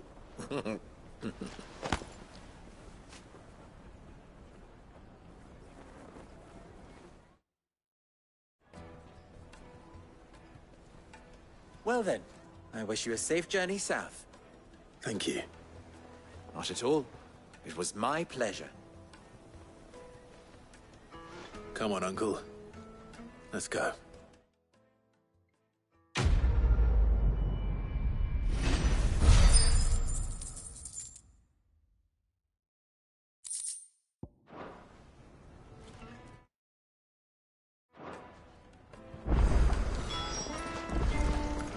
I've never even forged a butter knife before. Perhaps Forge Master Luber's having fun at my expense. I wouldn't put it past him. Neither would I. Oh, wait. Are you Clive? Sorry, my mind was elsewhere. I'm Sava, Master Luber's least accomplished apprentice. Soon to be former apprentice if I don't pass this test. Maybe I'm just not the resourceful type. People are buying up weapons faster than the Briar's Kiss can forge them, and here I am, unable to make a decent bit of kitchenware. He wants me to make a carving knife, one that embodies the spirit of Dalamil. Whatever that's supposed to mean.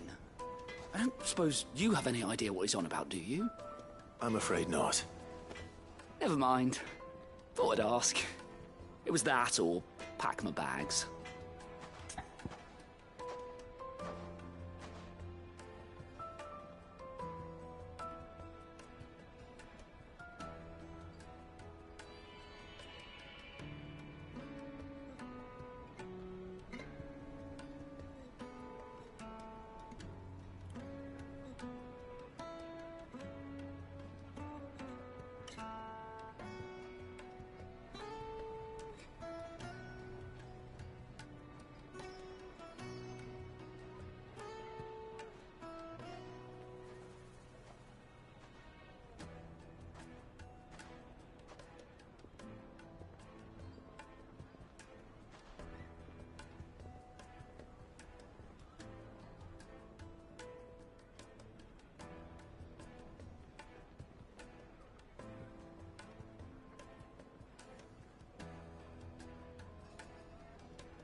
I could give you a hand if you like. I know how busy the Briar's Kiss has been, and that Lubor needs all the capable hands he can find. I'd be a fool to refuse.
So, where do we start? Good question. If I'm honest, I've never made any kind of knife before. And then there's this little riddle to keep in mind. The spirit of Dalimil. Nothing is ever simple with that man. The way I see it, there's only one way we'll be solving Lupor's puzzle. We need information. The more the better. You're right. There's no point fumbling in the dark, I suppose. Now, who to speak to first? There's plenty of folk in Dalimil who use knives for a living. There's the butcher, of course, and any number of cooks. They're bound to have an opinion or two about the tools of their trade. All right. I think we have a plan. Let's get to it, shall we? I'll talk to every cook I can find. You speak to the butcher, and anyone else you can think of. All right. Good luck. Let's hope that someone says something useful.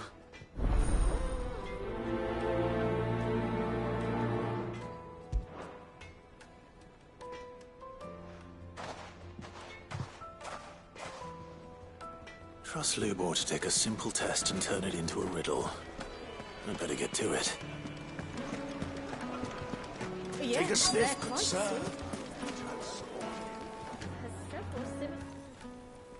Welcome, sir. What can I do you for? A question, if you don't mind. I need to know what makes a good carving knife. You a blacksmith or something? Something, I suppose. Fair enough. Knives, is it? First and foremost, it's got to hold an edge. Most knives will make it through fat, no problem, but sinew dulls cheap steel in no time. Give me a blade which can slice through anything that crosses my chopping block, and I'm a happy woman. So a knife that stays sharp. Makes sense.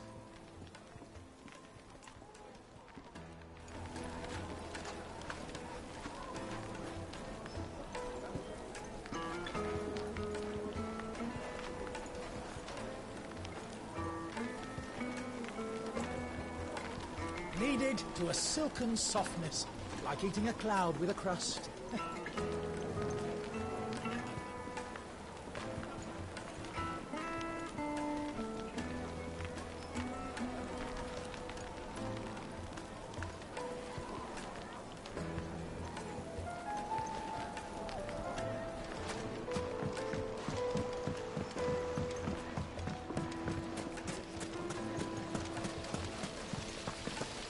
Everything I've worked for.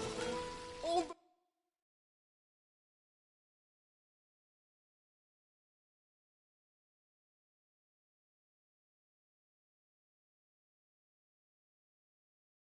Those years of toil. Every coin I've ever earned is tied up in this place. Are you all right? The baths are closed. Leave me be.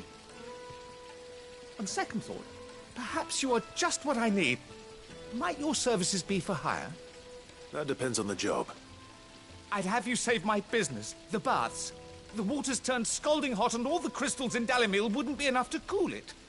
I've no doubt that my woes stem from the water's source. But I can't go and investigate for fear of my customers thinking I've abandoned the place. I'm bound to these baths in more ways than one. I beg of you, go to Dusnoff Terraces. Tell me what you find there.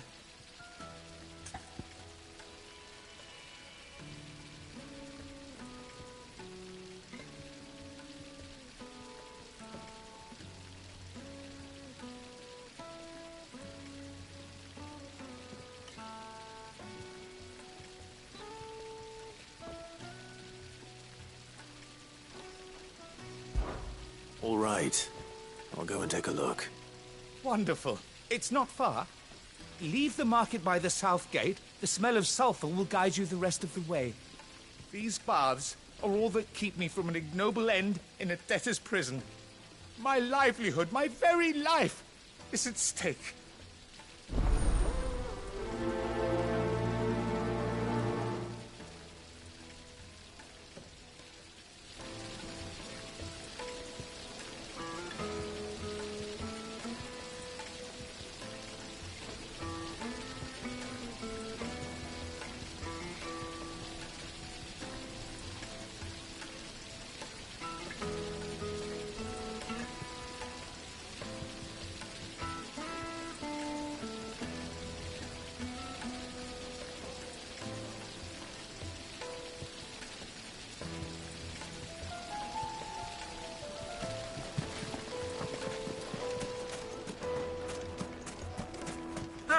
They've opened the gate! Lubor was true to his word. The Fang now, at least. Yeah, but what would be the... What is it? Sorry. Hunter? I have a question. Has to be able to put up with some punishment. Thank you. So, a carving knife should be hard-wearing and hold an edge. Hardly a revelation. Let's hope Sava had better luck than I did. The crystal. How many times do I have to tell you? It's not a toy.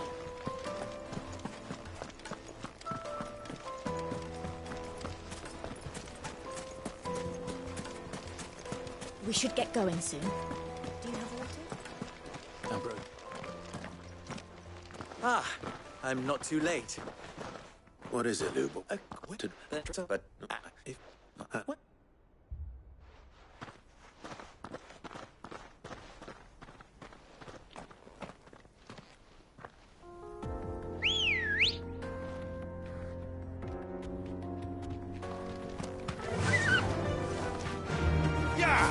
Drake's Fang should be just beyond these springs. Shall we press on?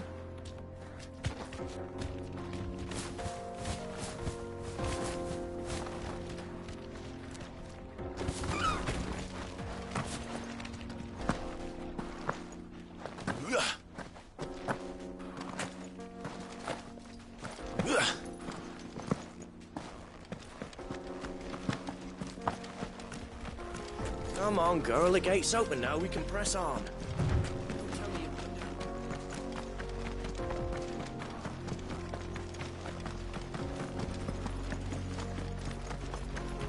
What the hell are those things?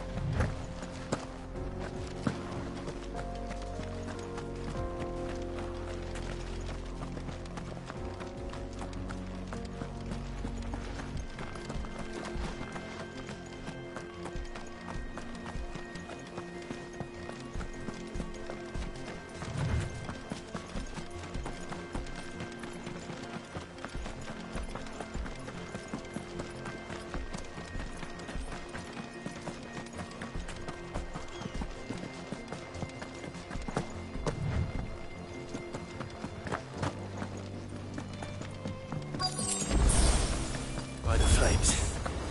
That explains the heat.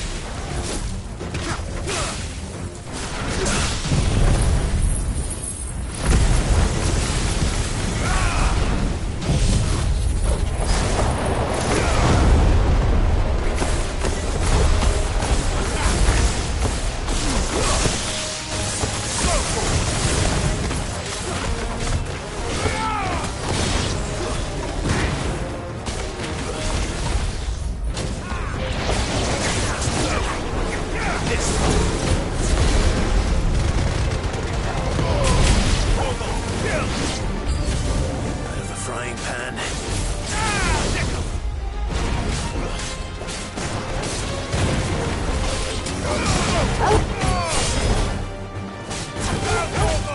To me, boy! Torgal, kill! Get him!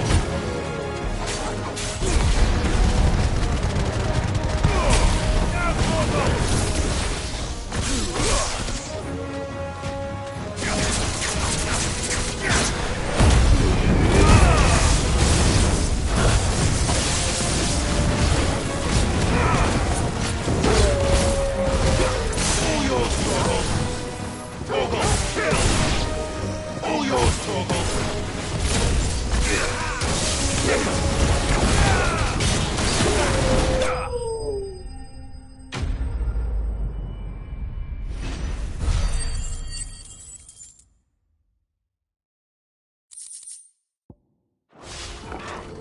That's cooled things down a bit. Let's hope it's enough to keep the baths from boiling.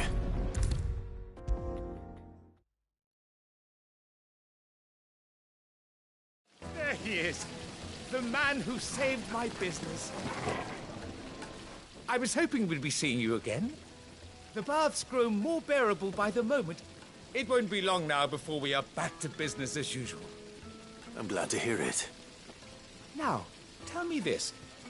What did you find at the terraces? What threatened to make me a pauper? Not what I expected, that's for certain.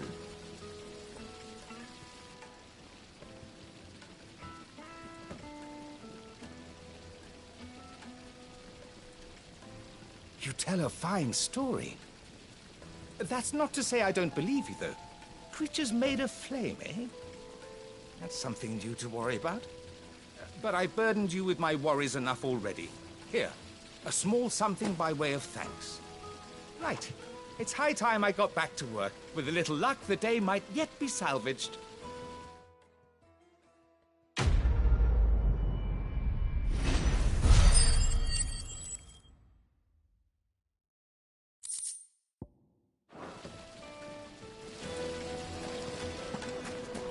Plates and pots!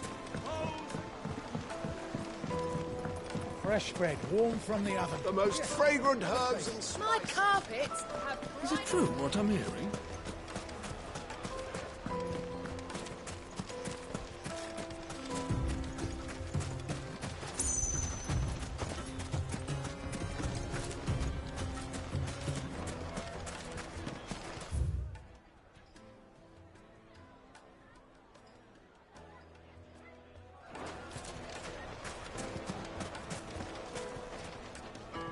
So, how'd it go? You learn anything useful, or should I be looking for a new trade? Only that a blade should be durable and stay sharp. But I don't see how that relates to the spirit of Dalimil. I didn't have much luck either. All the cook said was that he needs his knives to be light. Too heavy and they do his shoulder in. So we're no better off than when we started. Perhaps Lubor didn't mean anything with his Dalimil remark. But that can't be right. I've bandied enough words with the man to know that he chooses them carefully. No. We must be missing something. Something right in front of our noses, most likely. No doubt you're right, but I have to make a start soon. I can't put off making this knife forever. Agreed. Lubor wouldn't like that much. Right. I've been trained to work iron. The cheap stuff, mind. But it's hardy enough if you don't hammer it too thin, and it sharpens up nicely with a bit of effort. Trouble is, it's either durable or it's light. Meaning someone is going to be disappointed. Forge Master Lubor, probably. Is there no one else you can turn to? Someone who knows their metals, perhaps? The other apprentices know better than to help me with my test. But maybe there is someone I could turn to. A merchant, a favourite of Forge Master Lubor's, who sells metals to tradesmen passing through the Valcroy. I bet she'd know a thing or two.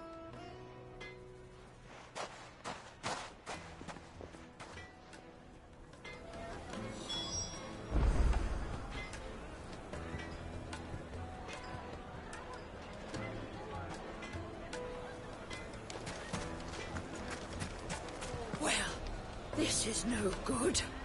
I was hoping to get out of the heat for a little while.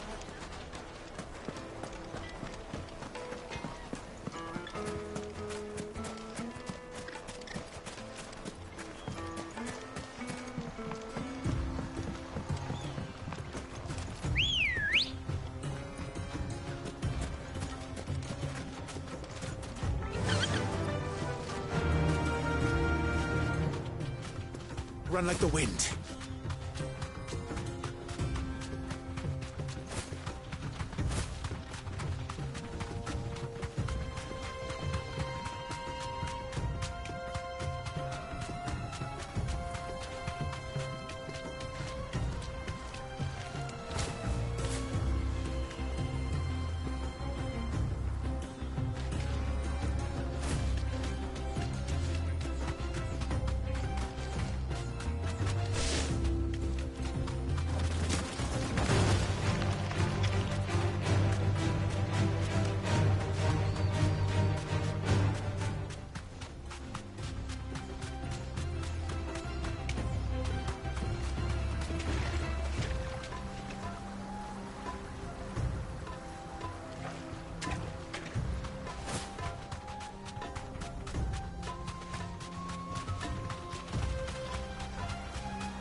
Is it true what I'm hearing?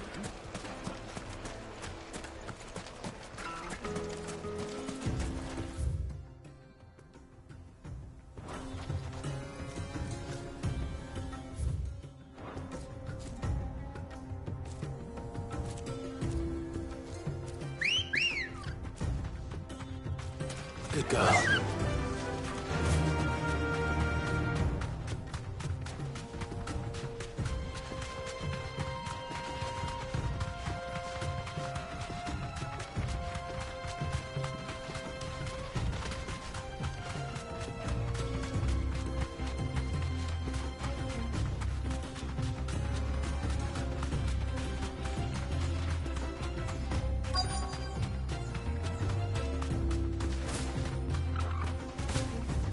So, Lord Cook has finally made his move.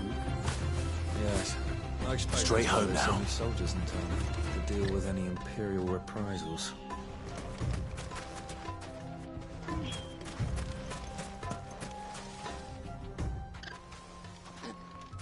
Any luck? Or will you be needing help with your bags? Well, I asked her, but... Oh, you tell him. If you're looking to make a knife that will impress a master like Lubor, there are options. They're just not that viable. Featherlight adamantite knives will get passed from generation to generation, never needing so much as a lick of the whetstone. But adamantite ore is unique to ash, so doesn't come cheap. And it's beyond my skill to handle. Unique to ash. Are there any materials unique to Dalamil? Something which could be mixed with iron to refine it. Make it lighter. What are you getting at? You said that Lubor trained you to work iron. Then that's what he'll expect you to use. But he would have known that it would either be too heavy or too brittle for a carving knife. Perhaps his Dalamil remark wasn't a riddle, but a hint.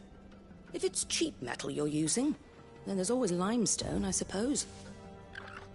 Folk first settled Dalamil to get at her mineral deposits. And, if you know the trick, it can be melted down in the furnace to drive out impurities from low-quality iron. Bloody hell! That must be it! I don't suppose you know the trick, do you? It's hardly my speciality, but I've been around enough blacksmiths to know how it works. Looks like I've got some learning to do. Clive, I hate to ask after all that you've done for me, but... Limestone? Fine. I can hardly abandon you now. Besides, I want to know if this is the answer to Lubor's little riddle.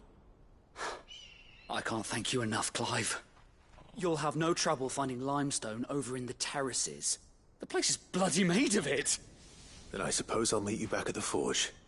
Right you are. I'll see you shortly. So, do you crush it up, or just...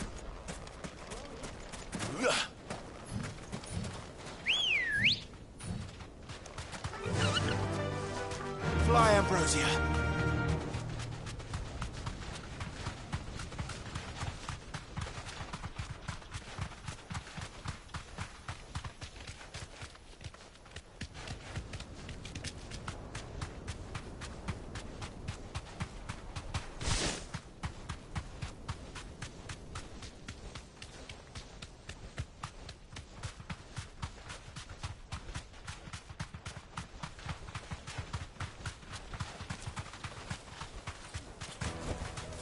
I can walk from here.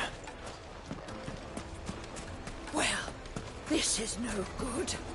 I was hoping to get out of the heat for a little while. Is it true what I'm hearing? Yes, they're quite sought after.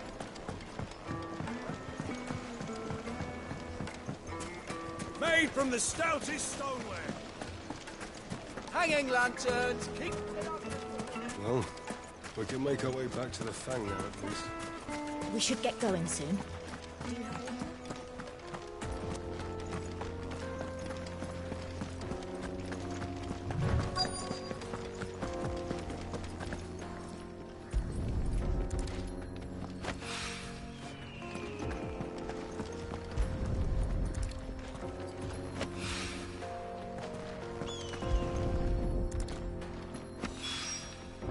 One rock looks a lot like another. But hopefully this is what Sava needs.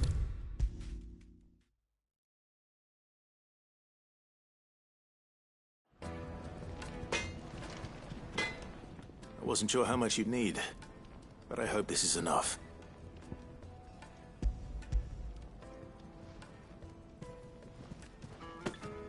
You are one of the good ones, you know that. You and that merchant both, she's got quite a gift for teaching that one. Now, time to see if limestone is the secret weapon we were hoping for.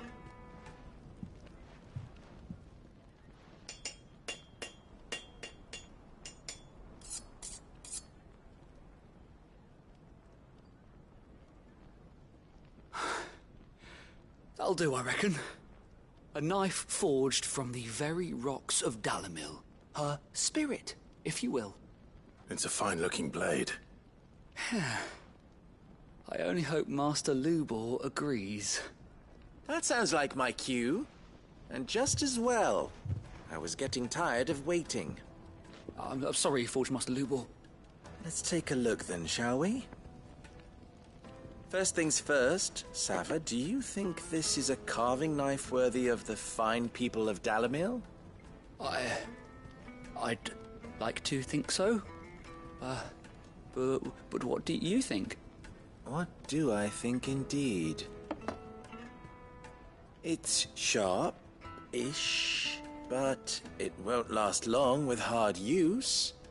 And it's heavy, heavier than it should be. You might not think it just to hold it for a moment, but sell that to a cook and you'll never hear the end of it. It looks like someone paid a visit to the terraces. The limestone was a step in the right direction, granted, but one that still leaves you short of the mark. And I was so certain I had it all worked out. I don't know who you found to teach you that little trick, but it certainly shows initiative. Next question. How much do you think I would charge if I'd made this? Well, if it took you even a fraction of the time it took me, I would say you could demand a heavy purse. And who would be able to pay that? The butcher? The hunter? The cooks over at the inn? Dalimil is home to humble traders, not wealthy lords and ladies. Rule number 1 in any business, Sava. Know your customers. Yes, Forge Master. This is just about passable. But only just.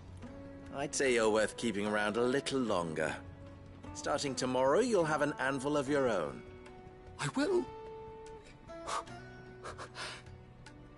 Thank you. I was wondering, what would you do if you were asked to forge a carving knife? I'd do what I always do. Ask who it's for. If it was for the butcher, I'd make sure it holds an edge. For the hunter, I'd make it as tough as Titan. For the cook, light as a feather. And for the nobleman, I'd make it cost an absolute fortune. There goes a master, all right. It looks like congratulations are in order. I couldn't have done it without you. So much for the Forge Master's riddle, though, eh? The spirit of Dalimil had nothing to do with limestone or anything much at all. Meaning, I had you run around for no good reason. You've passed your test. That's all that matters. You'll have a forge of your own in no time. And when I do, I'll craft you the finest carving knife you have ever seen.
This is no good. I was hoping to get...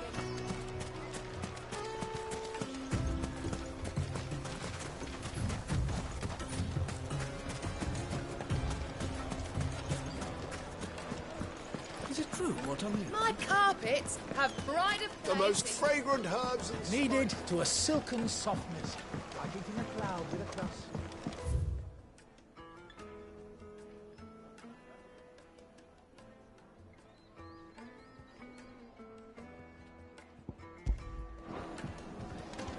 Lights and pots! Hanging lanterns, keep... Well, we can make our way back to the Fang now, at least. We should get going soon.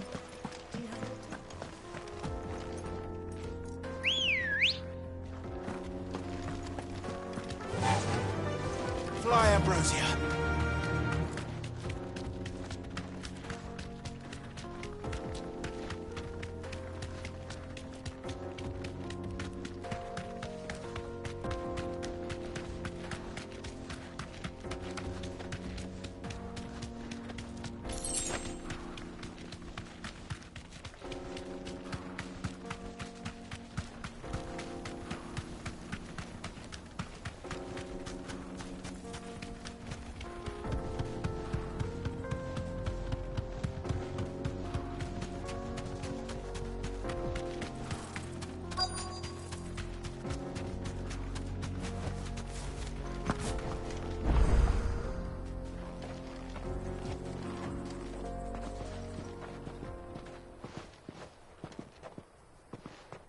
There it is. Drake's Fang.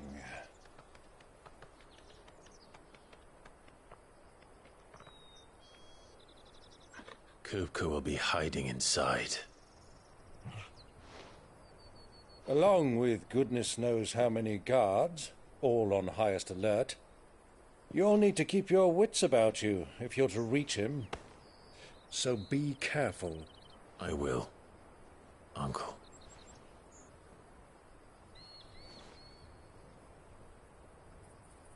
Before you go, Clive, allow me to apologize.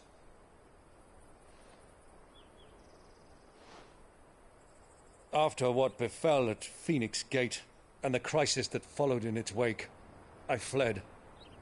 I retreated to my counting house and danced attendance upon the Vicereine in the hope it would bring me favor. I betrayed my nation to save my skin, like the coward I am. And I'm sorry. Uncle, please. It's not too late, Clive. Rosaria is yours by right, and there are those that would help you to take it back. Had I the courage of my brother, I might already have done so. But that ship has sailed. You, however... No. Forgive me, but I cannot. I fight to build a new world now. A better world. Where men can live and die on their own terms. I was raised in a nation that strove to improve the plight of bearers.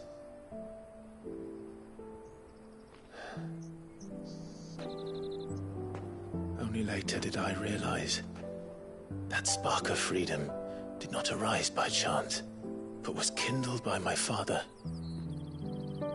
You would see me follow in his footsteps. And that is exactly what I mean to do.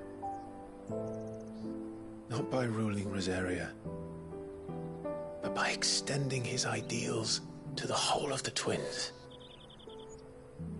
Though every soul in the realm may judge my actions heresy, I am certain my cause is just. You really are just like him, you know?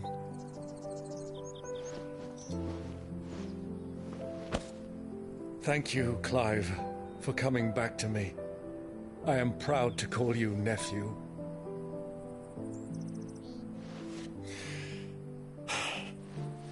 Well then, this is where we must part ways. Wish me luck in convincing my Canvarian friend to share his considerable talents. I mean to plunder his coffers and prove myself worthy of a place in your merry band. Till then, my boy. Till then, go safely, Uncle. And you, nephew. We have much to catch up on, you and I. I shall expect you to regale me with the tales of all your adventures when next we meet. You can regale me too, Torgal.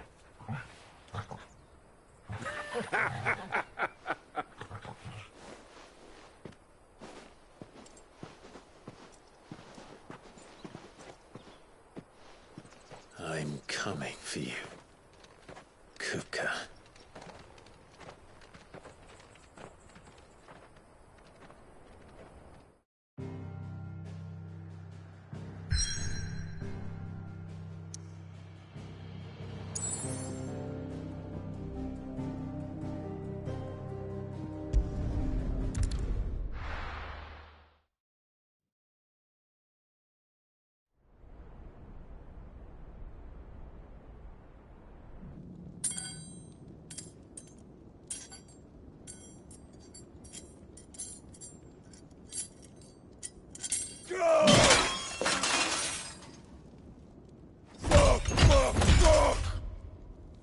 Why do they start?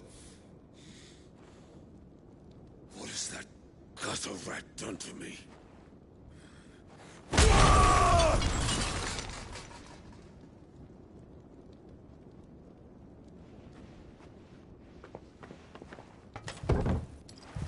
Out of my sight, wench!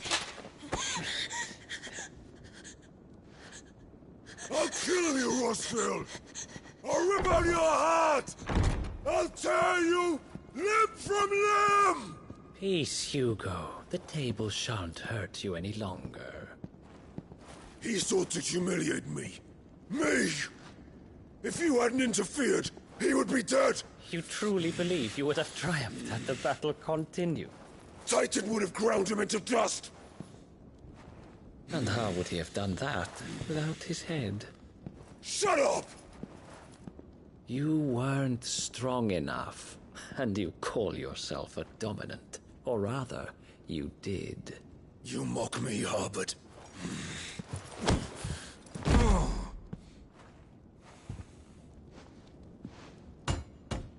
Do you see, Hugo? You are weak. Fuck! But so long as that fire burns within you, there is still hope. There may yet be a way for you to take your revenge. Tell me, what must I do? Please, I'll do anything. Just tell me.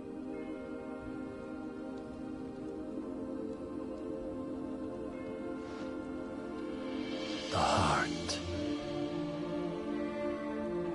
What of it? A Mother Crystal's heart is the most concentrated source of ether in all creation. Perhaps you could take advantage of that. Of course, the crystal would not yield her blessing to any ordinary man.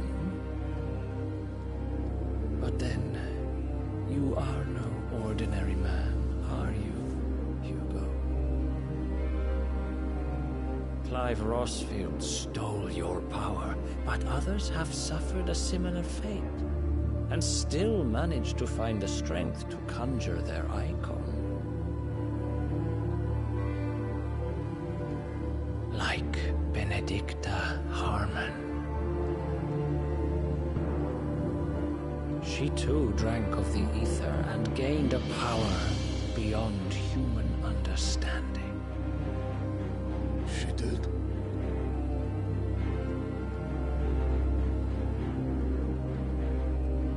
Benedicta. Benedict.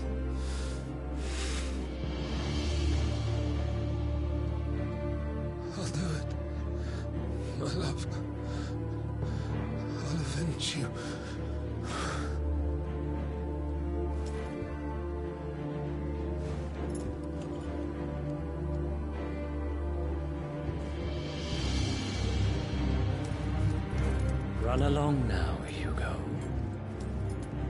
You need only follow the knife.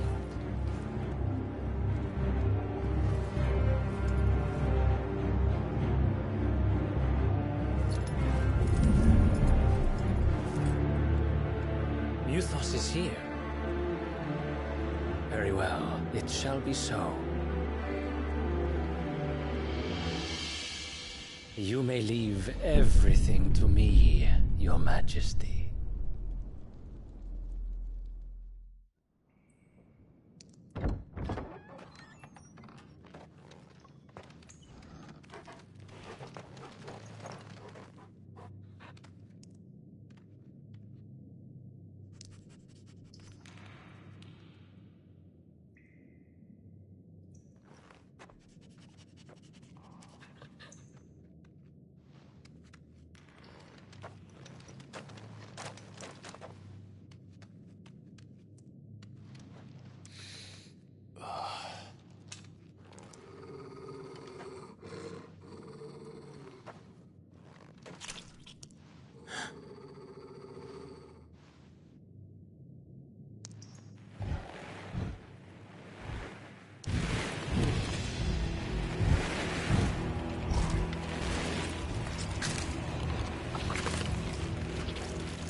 Royalists bring them from Ash?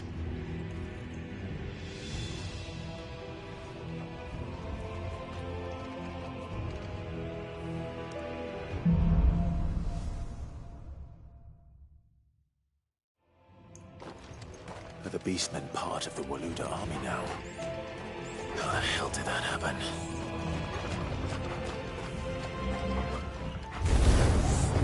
They spotted us.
So much for the men of the Rock. Dhalmekia's finest.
be going any further this way.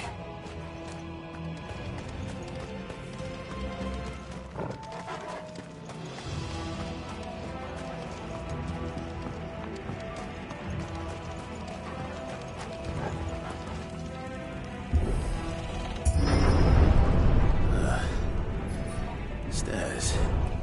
This must be the way out.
Flames. Come on, Torgal.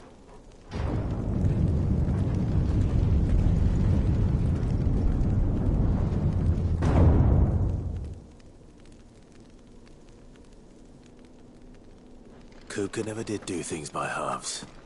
As if taking the Mother Crystal for his own wasn't enough. He had to build his castle in it.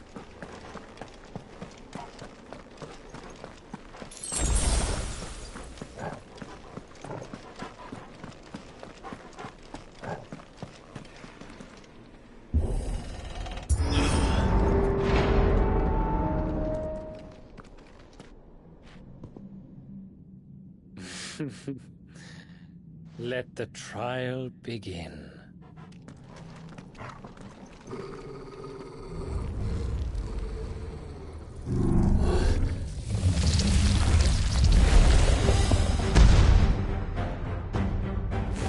What the hell?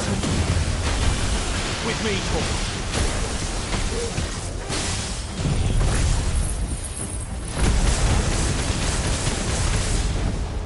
Well done, Torgal.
Seems we're expected.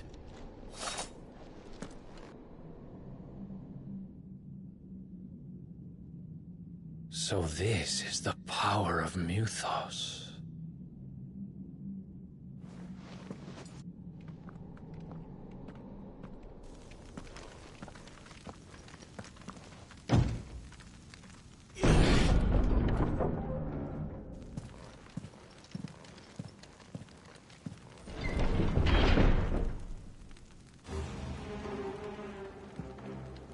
Did the orcs do this too?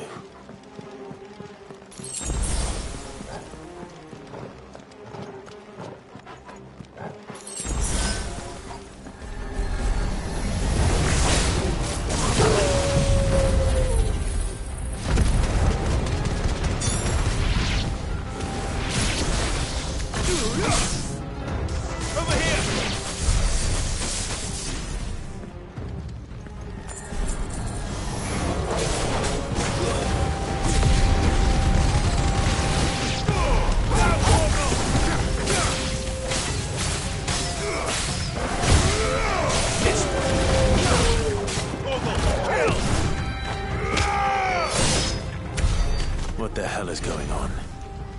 Are these things here for me? Or for him?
First orcs, now these nightmares.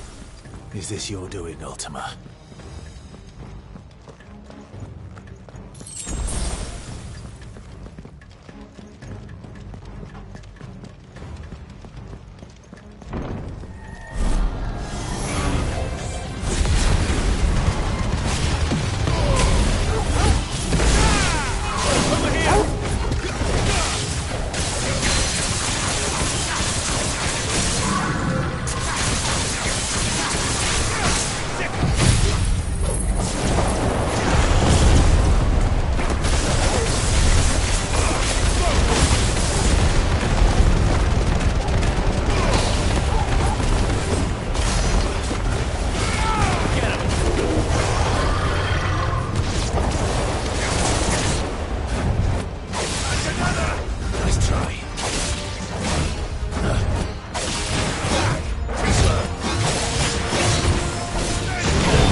You've been busy, Kupka.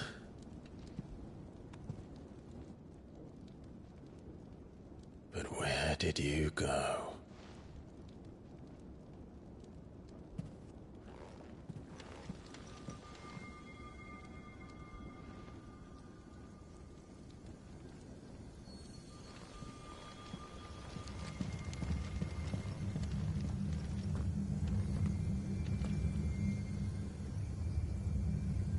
The heart.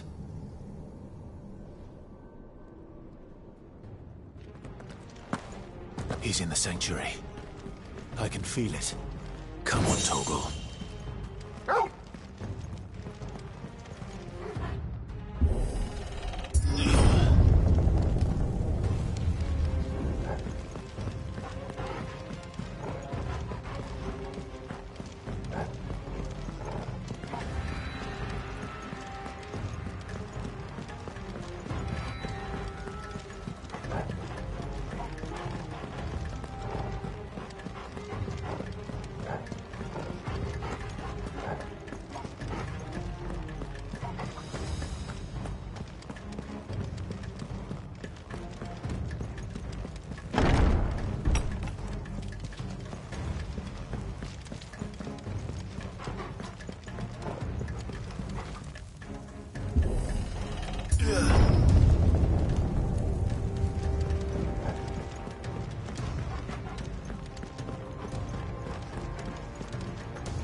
That better be the last of them.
Benedicta, my everything.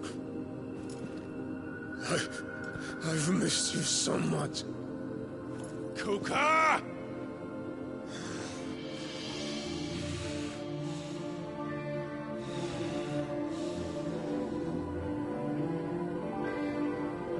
I swear to you, my love, we will never be parted again. What's wrong with him?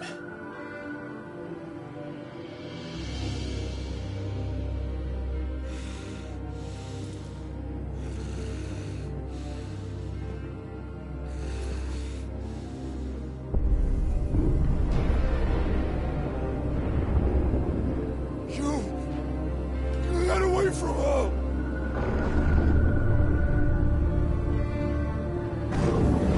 Benedicta!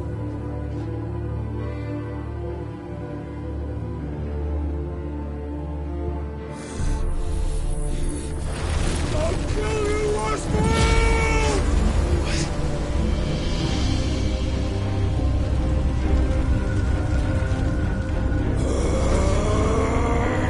Oh shit, he's priming.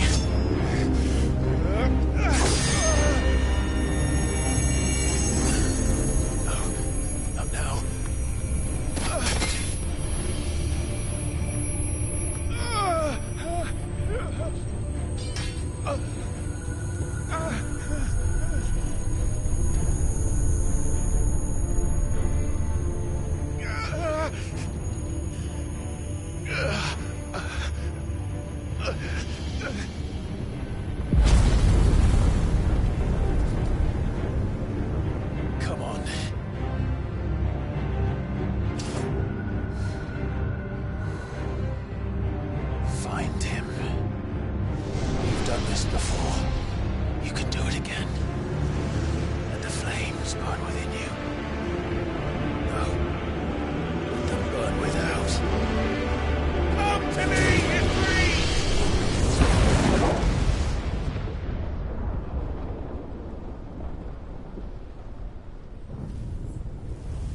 can do it.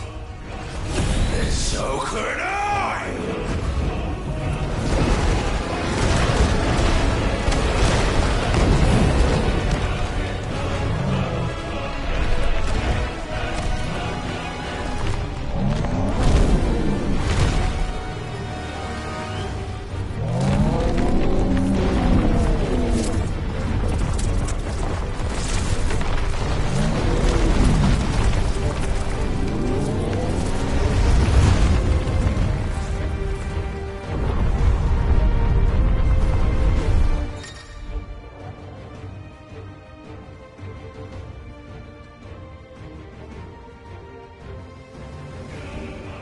Let's give this a try. Not bad.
up, Hugo!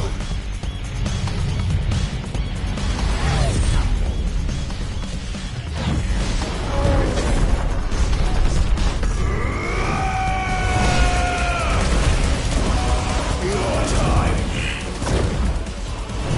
Here is pause! This game is over!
you, Ultima? What do you want? Your soul is tainted with worthless human will, yet your thirst for power remains undiminished. With every sip you take, you grow in strength, and soon you shall achieve perfection. I don't know what you're talking about. You will accept us, Mythos. It is inevitable. You were created for this purpose, and you shall serve it. Never!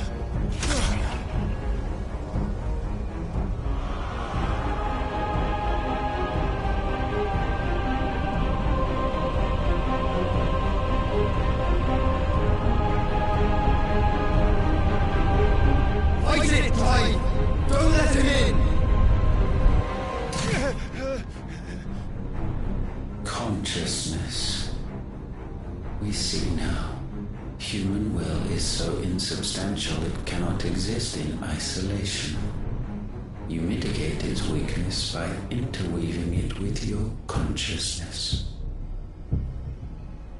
We believed we had merely to purge you of your will to claim our vessel. It appears we first have to sever every thread of the consciousness that supports it. No matter. The time to build a new world is not yet upon us. We will contemplate.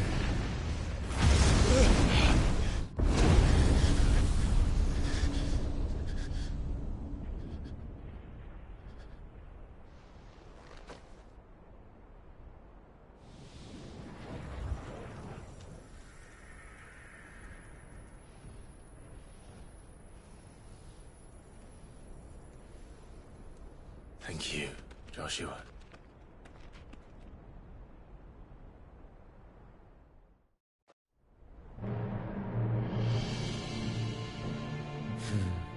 One can no more command the power of ether by drowning in its flood than one can constrain the tides by standing in the sea.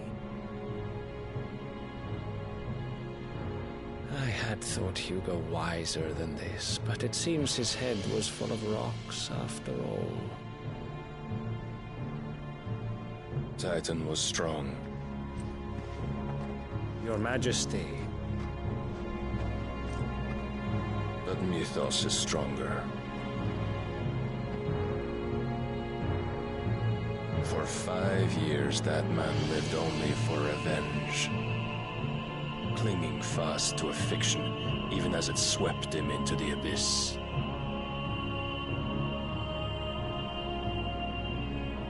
One cannot change one's nature through force of will alone. Only the Almighty can do that.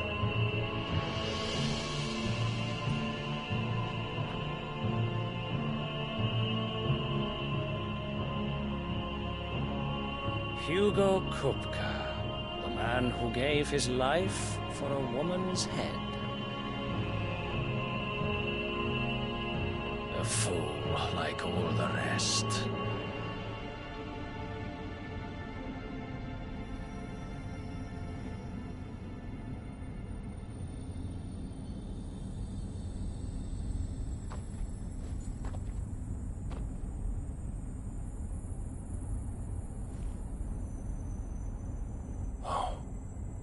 That the death of a mother crystal should be so beautiful.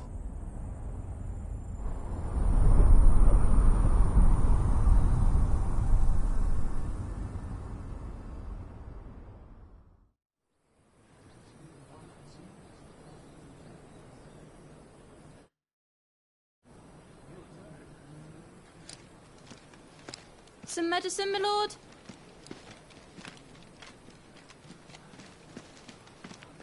I have salves, potions, anything you need. Stop bothering me, urchin, or you'll feel the back of my hand.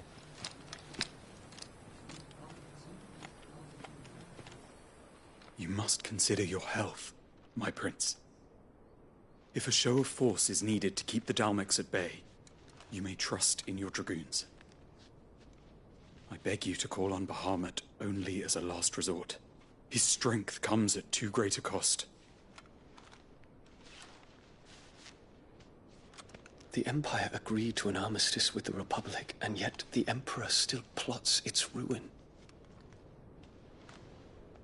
For now, the Dalmex suspect nothing, and as long as I can hold their gaze, war need not be inevitable. But more than that, Bahamut is the champion of the Empire. When our people look to the heavens, the sight of him gives them hope.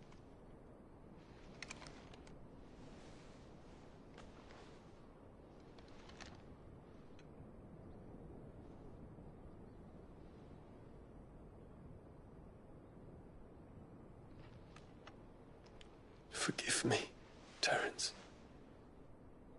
Would that you were my master.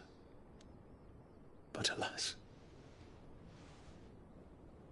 I will always be your loyal servant.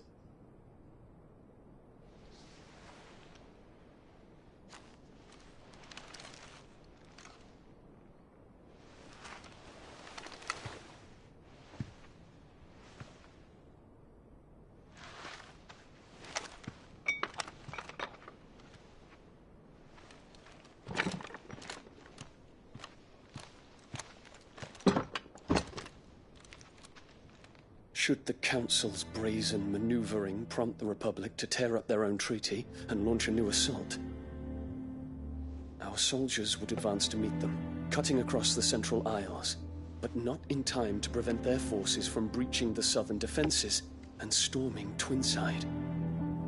And so the capital would become a battlefield. Thousands of innocents would die. I cannot allow that to happen. There is one small mercy, at least. You will not be forced to do battle with Titan.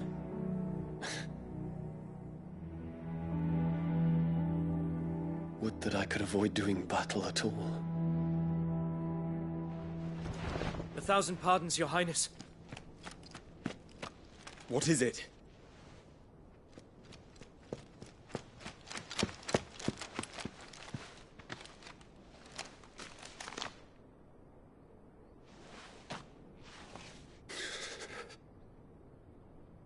Olivier has been made Emperor. What is the meaning of this? My father's orders. What were they? Quickly! Yes, Your Highness. His Radiance requests that Your Highness maintain position here and... Ah!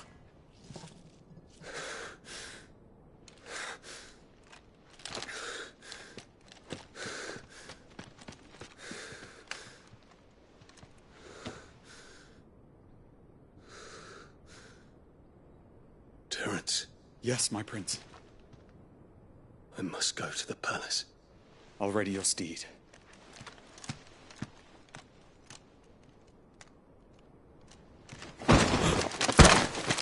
What is it now?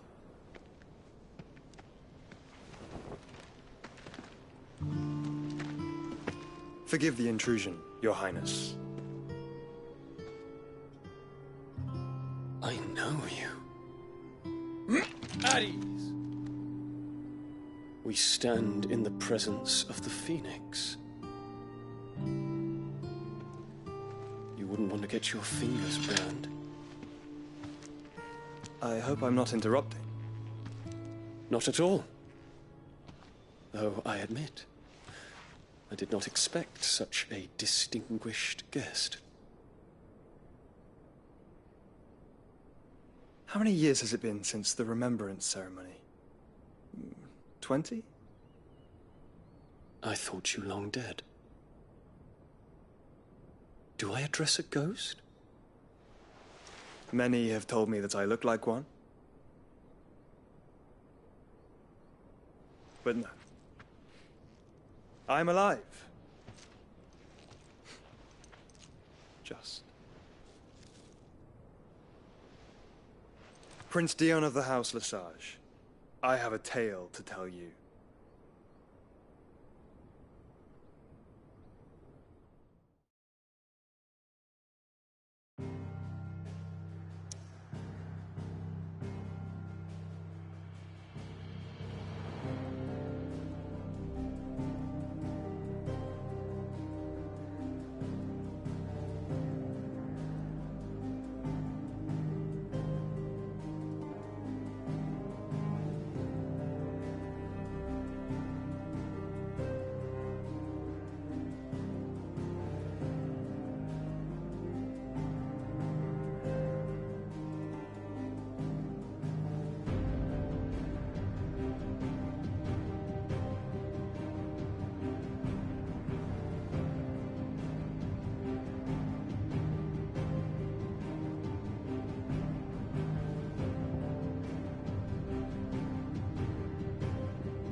I'd better give Otto the good news. Always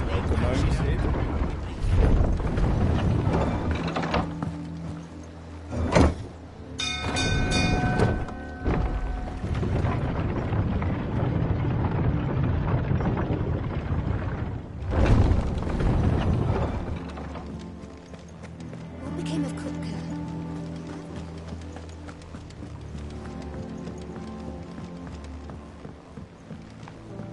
We're seeing troops amassing at every border crossing. Clive, you're back. I am. And with glad tidings for once. Hugo Kupka is no more. Well, I'll be. All of our comrades who lost their lives back at Sid's place be smiling down at you right now. We had a stolus from Lubor saying Drake's Fang had fallen. I expect that was your doing as well, was it? It's a long story. One for the history books, I'll bet. Welcome home, Clive. It's good to be back. You look better. I feel it. Which means I'm coming on your next little adventure. You're not leaving me behind again. Wouldn't dream of it. Otto. Any word on the Royalist movements since I've been away? Shouldn't you be putting your feet up? If you really want to know, go and have a word with Vivian. Thank you. I will.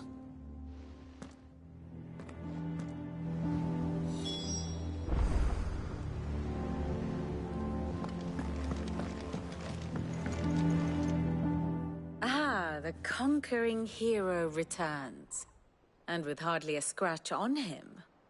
I may have picked up one or two. Well, the fact that you came straight to me instead of visiting our resident Physica suggests that you picked up something more important. A scent. The scent of Waludas. The very same. But whatever plans Kupka was hatching with the Royalists, he took them to his grave. As did his men. Slaughtered by the orcs who'd taken over the Fang. Orcs, Vivian. I've never seen such creatures in Storm before. The Waludas must have ferried them over from Ash, but why? Why work to rescue Kupka only to invade his home, the mother crystal of an allied nation, and let both fall? It makes no sense. Do you know the tale of the blind men and the Adamantus? One can often be led astray by focusing too closely on individual details. One must instead see the bigger picture. And what bigger picture is there than my map?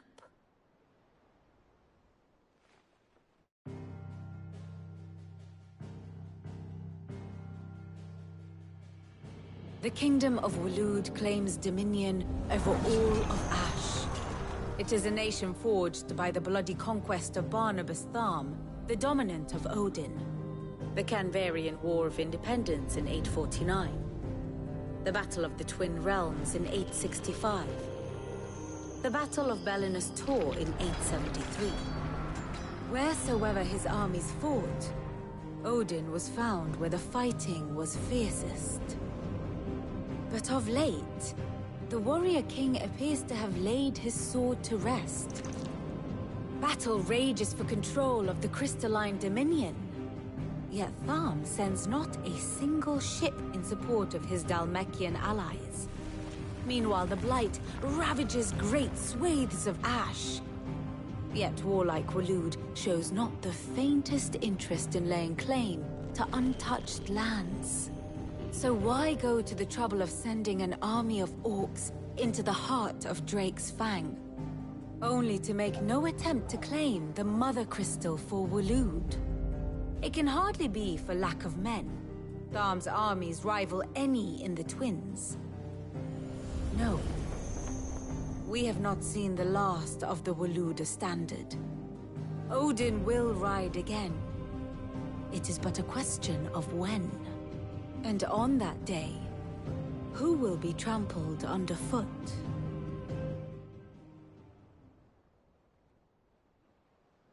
In summary, I know not to what end the Royalists betrayed Kupka.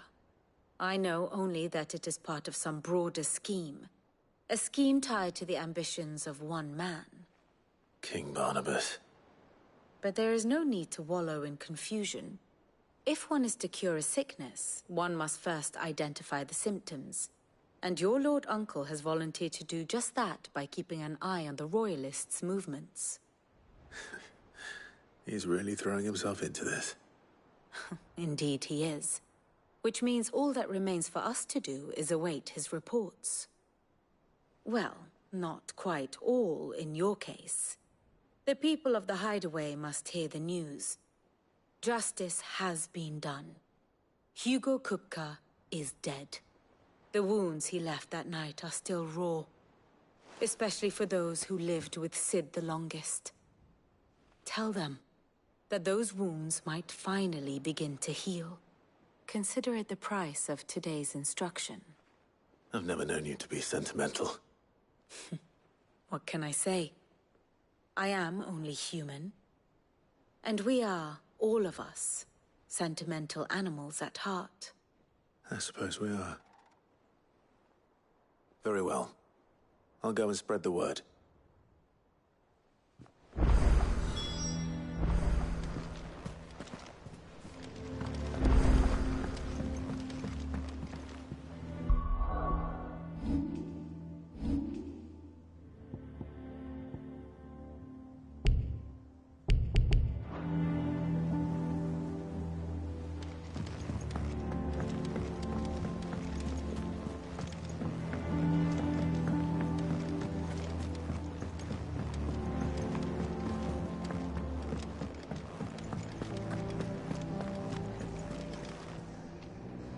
Well, someone looks pleased with himself. It's true what I'm hearing, then? Nothing escapes you, Lady Karen. It's true. Kupka is dead. No more looking over our shoulders, then. Good. I'm starting to get a crick in my neck. Don't let it go to your head, though.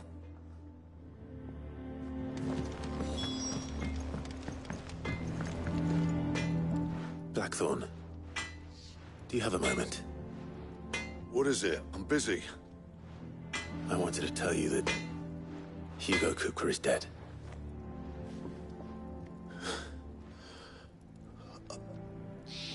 I can't tell you how long I've been waiting to hear those words.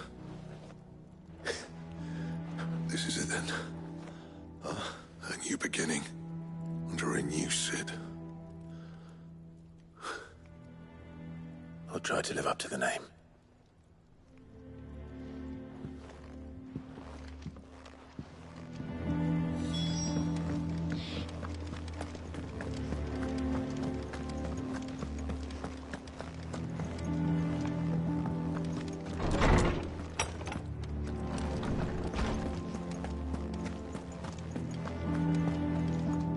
Ah, Clive. Have you come seeking the gift of knowledge? No. To share mine, actually. Hugo Kupka is dead. Oh my. Can it really be true? Look, he's crying. He is. The big baby. And with good reason, children. These are tears of joy. We must offer up a prayer to your parents that the heavens might weep with us. There shall be no lessons today, only thanksgiving and merrymaking. Go, put away your things. All right. Brilliant.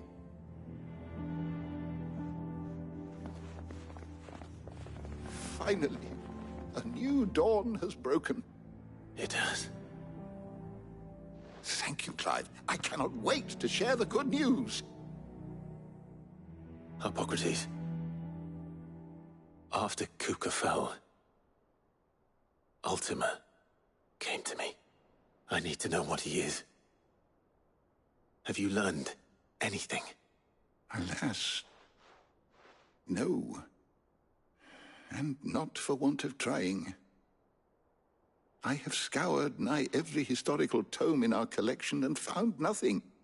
Not even the sort of conspicuous absence that might suggest a concealment of fact.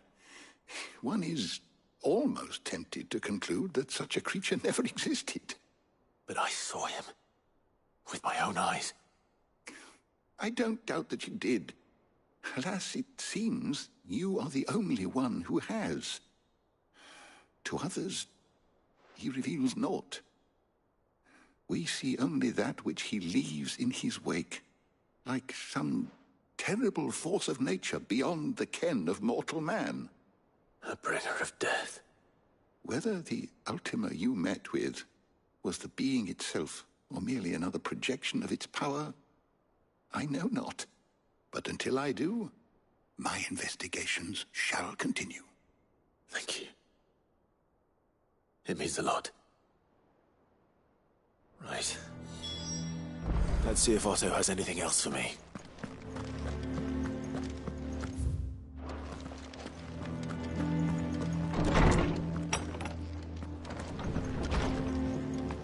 Ugh, I'm never drinking.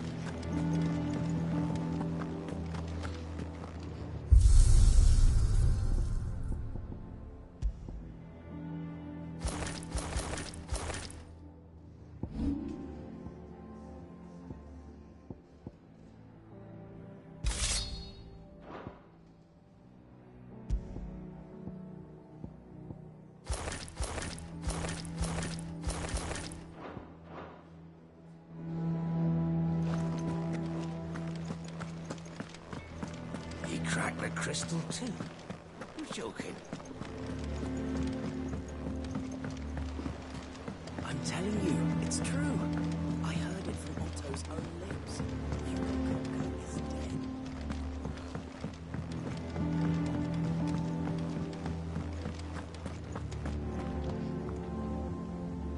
You barely sat down since you came home. Vivian got you running errands or something? Just spreading the word.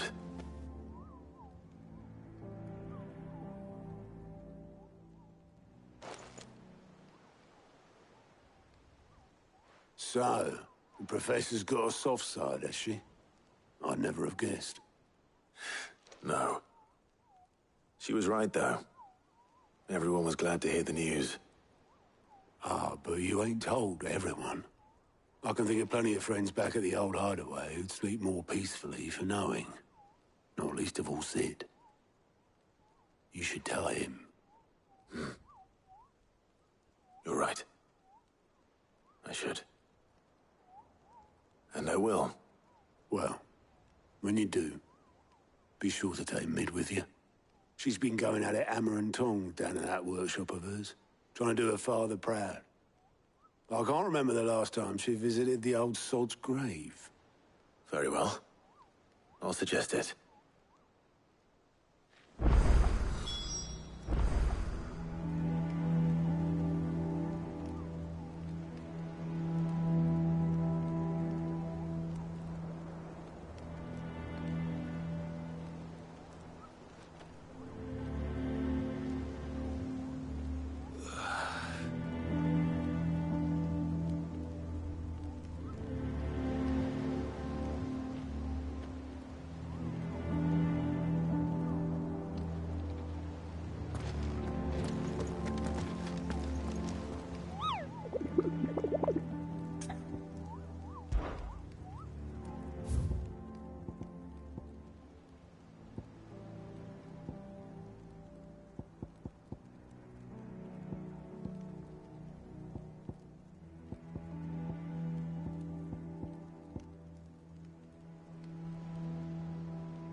Thank you, Clive. Not just from me, but from Kenneth, too. Sure, they're looking down on us now and smiling.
We're seeing troops amassing in every quarter.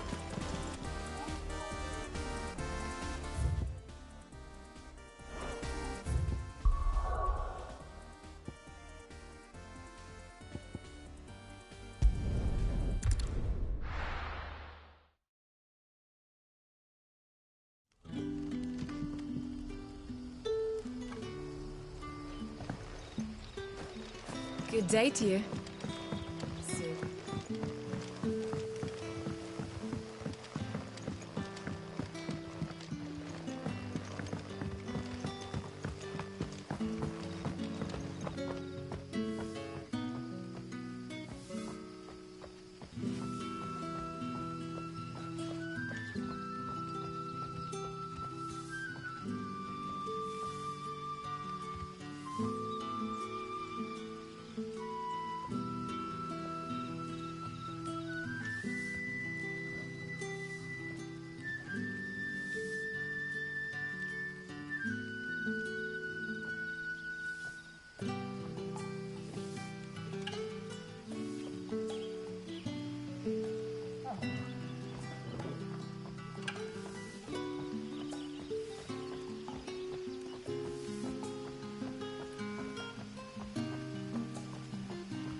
It's all but spent. What do we do now? The crystals we get from the tail are all but worthless.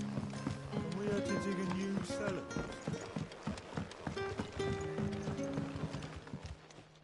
Ah, Clive. Your timing is exquisite, as always. I have a concern which you may be able to assist me with. Go on. There are whisperings afoot of shadowy figures having been sighted outside the village. Rustlings in the undergrowth, suspicious noises. My people fear that they are being watched. It may be no more than a surfeit of nerves, understandable in the current climate, or it may be the prelude to something altogether more dangerous. Given what I hope you'll forgive me calling your nose for trouble, I wondered if you might investigate. Of course. Excellent. You might begin by speaking with the good citizens of Lostwing. Listen to their tales, and make what you will of them. All right. I will.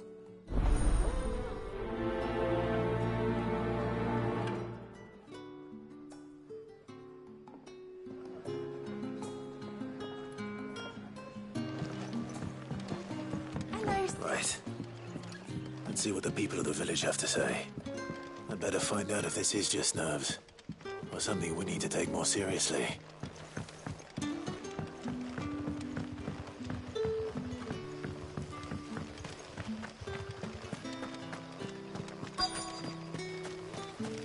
Word is the Black Shields are hiding in the hand.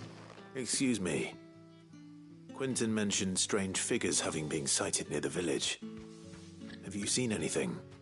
Nah, not me, Gov. I heard the rumours, though. I'm here most days, right next to the gate, and I ain't seen nothing out of the ordinary. Don't worry. Any shady characters try and slip into town this way, and I'll soon come running. And shouting, most likely. All right. Thank you.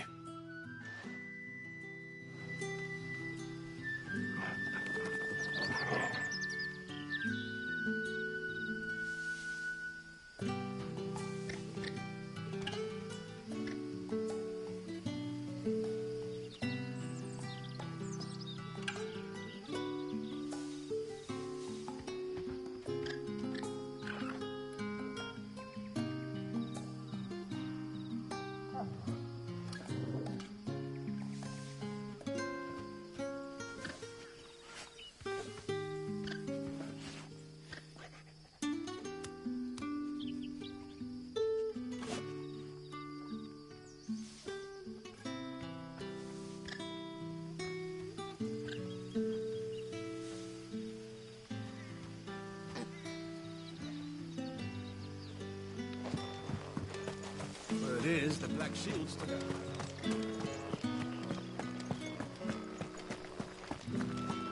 This is no time to ride.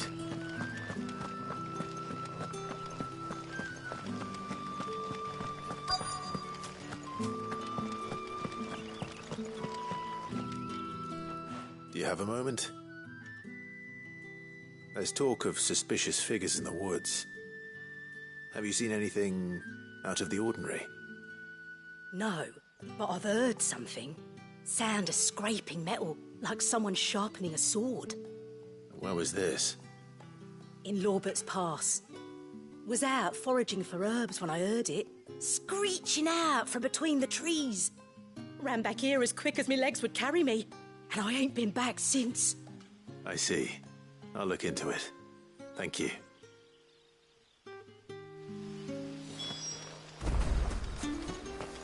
Seems Lorbert's Pass is our best bet then.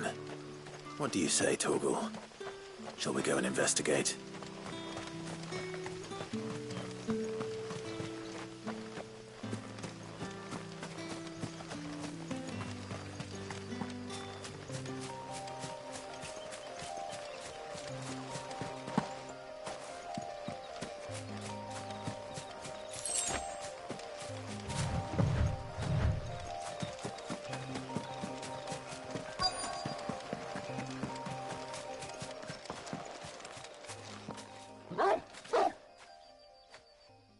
You there. Fuck! He's seen us. Get them before they escape. Black Shields. Here. What the hell are you doing here? What is it to you? Not that we give a damn. All that matters to us is that you don't leave here alive.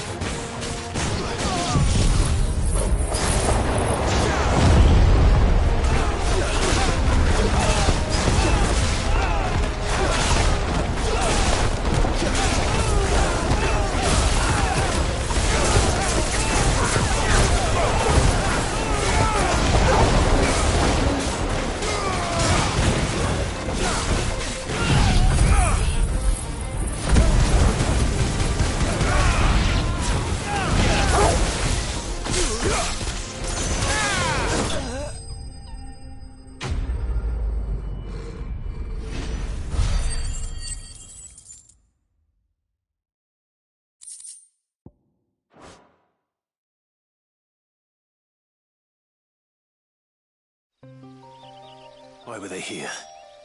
Were they planning an attack on Lostwing?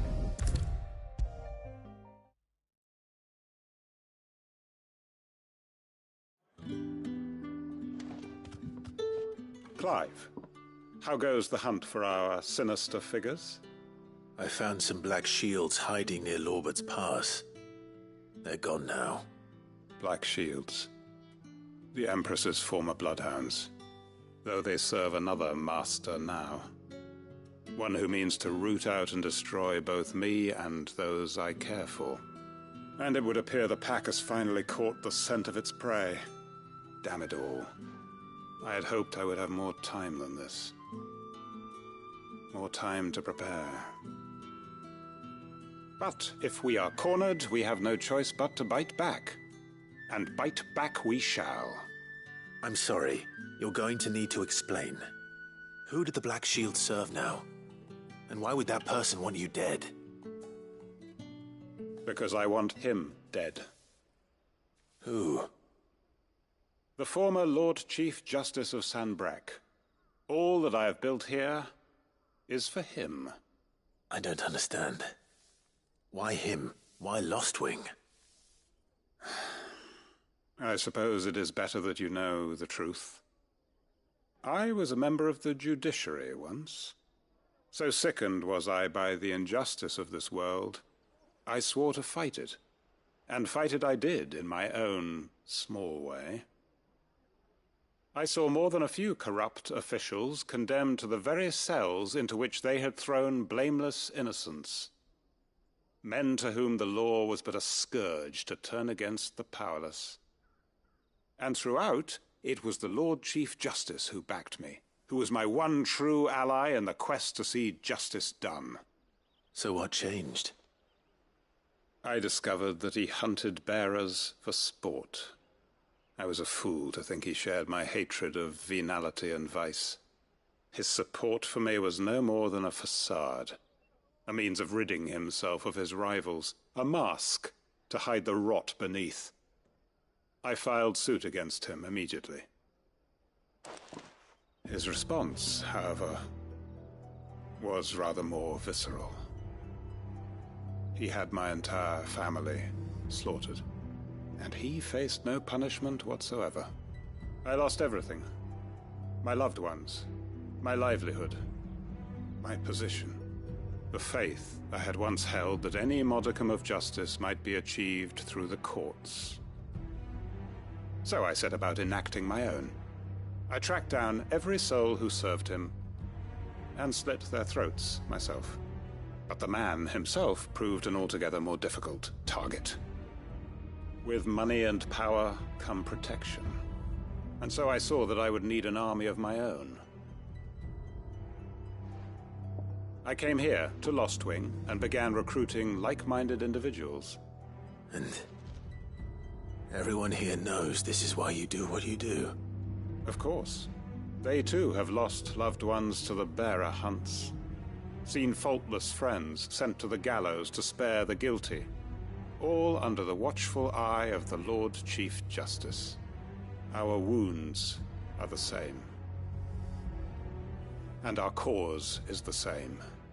We are comrades. And our revenge is already in motion. We know where he hides, how numerous and well-trained his guard. What we did not know until now, however, was that his plans may already be in motion too. Quentin. Our time is short. He may move against us at any moment, unless we move against him first. My friends and comrades, it begins. Make ready for war.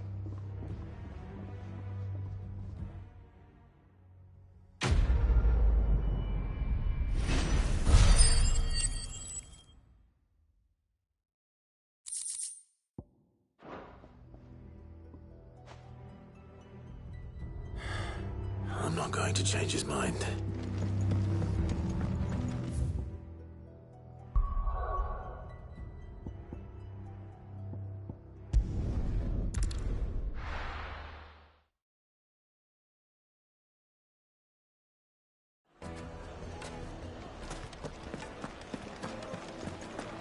The finest fabric. The most fragrant herbs and spices. No, gone, just like that. And without so much as a by your leave. What's the matter? It's my apprentice. He up and vanished while my back was turned. I'd go and look for him myself, but I've got a bakery to run. A bakery that's now short one pair of hands. Loath though I am to rely on the kindness of strangers, I'm at a loss. Please, will you see if you can find him?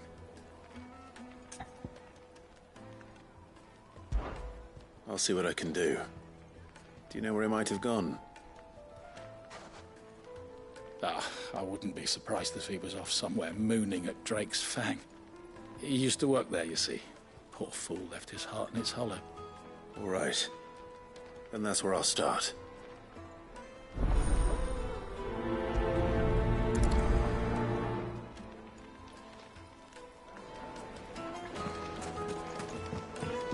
Oh, where did all the men of the rock go? Plates and pots!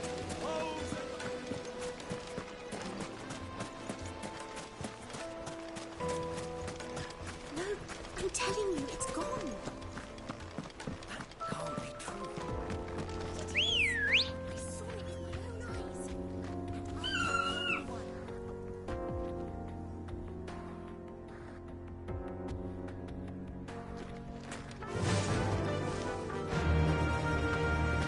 Fly, Ambrosia.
wasn't too bad, was it, Torgal?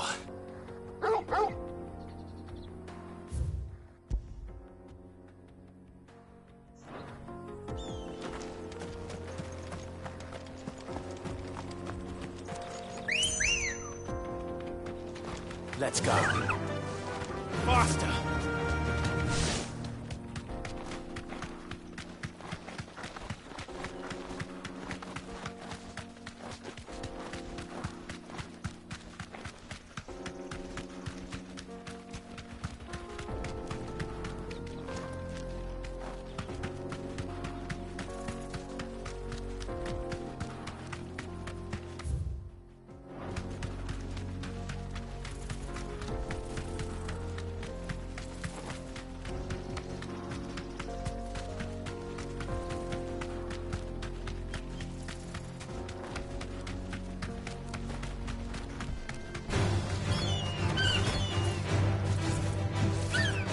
Deserve a rest.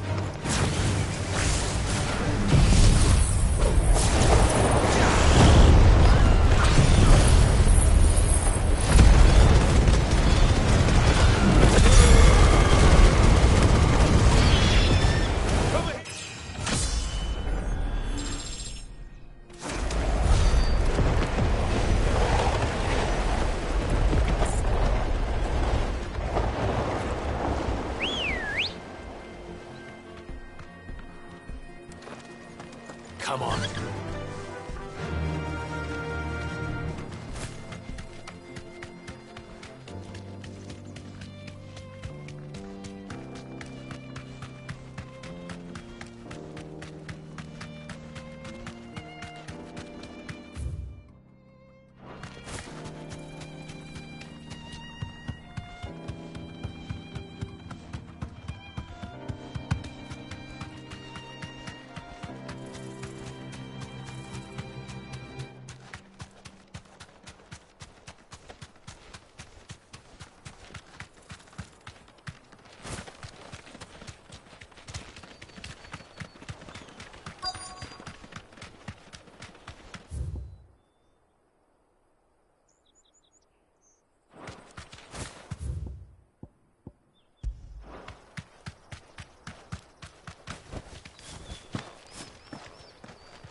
Excuse me.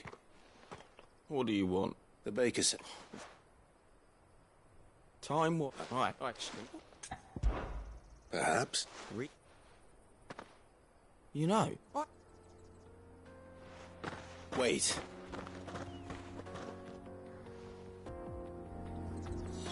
Suppose he won't be needing an escort then.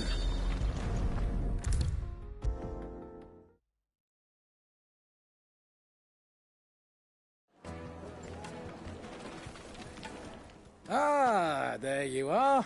The man who lit a fire under my wayward apprentice. Though I worry you might have stoked the flames a little too high. He damn near ran me down trying to get to my oven. Master, it's ready. Behold the Drake's Balm. A truly unique creation. I dare say it is. Just look at it. A perfect likeness of the Fang herself. Her steepled peaks, her fulsome spurs, her inviting hollow. True, my loaves collapse more often than not, but what's the Fang without her crater? Why, no Fang at all. And look, inside. She's filled to bursting with a bounty of beautiful crystals. Salt crystals! Master, I have found my purpose. I must use my work here to preserve the memory of the Fang. Well, if it tastes half as unique as it looks, I'd certainly say you're on to something. Not only is my apprentice back, but he's finally pulling his weight. With any luck, I might even have a new delicacy on my hands. I don't know how you did it, but you have my thanks.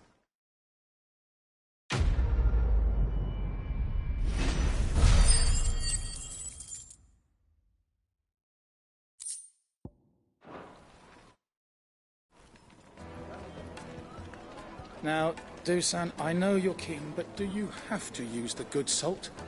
Leave some for the rest of us. Sorry, Master. I'll go and get some more later.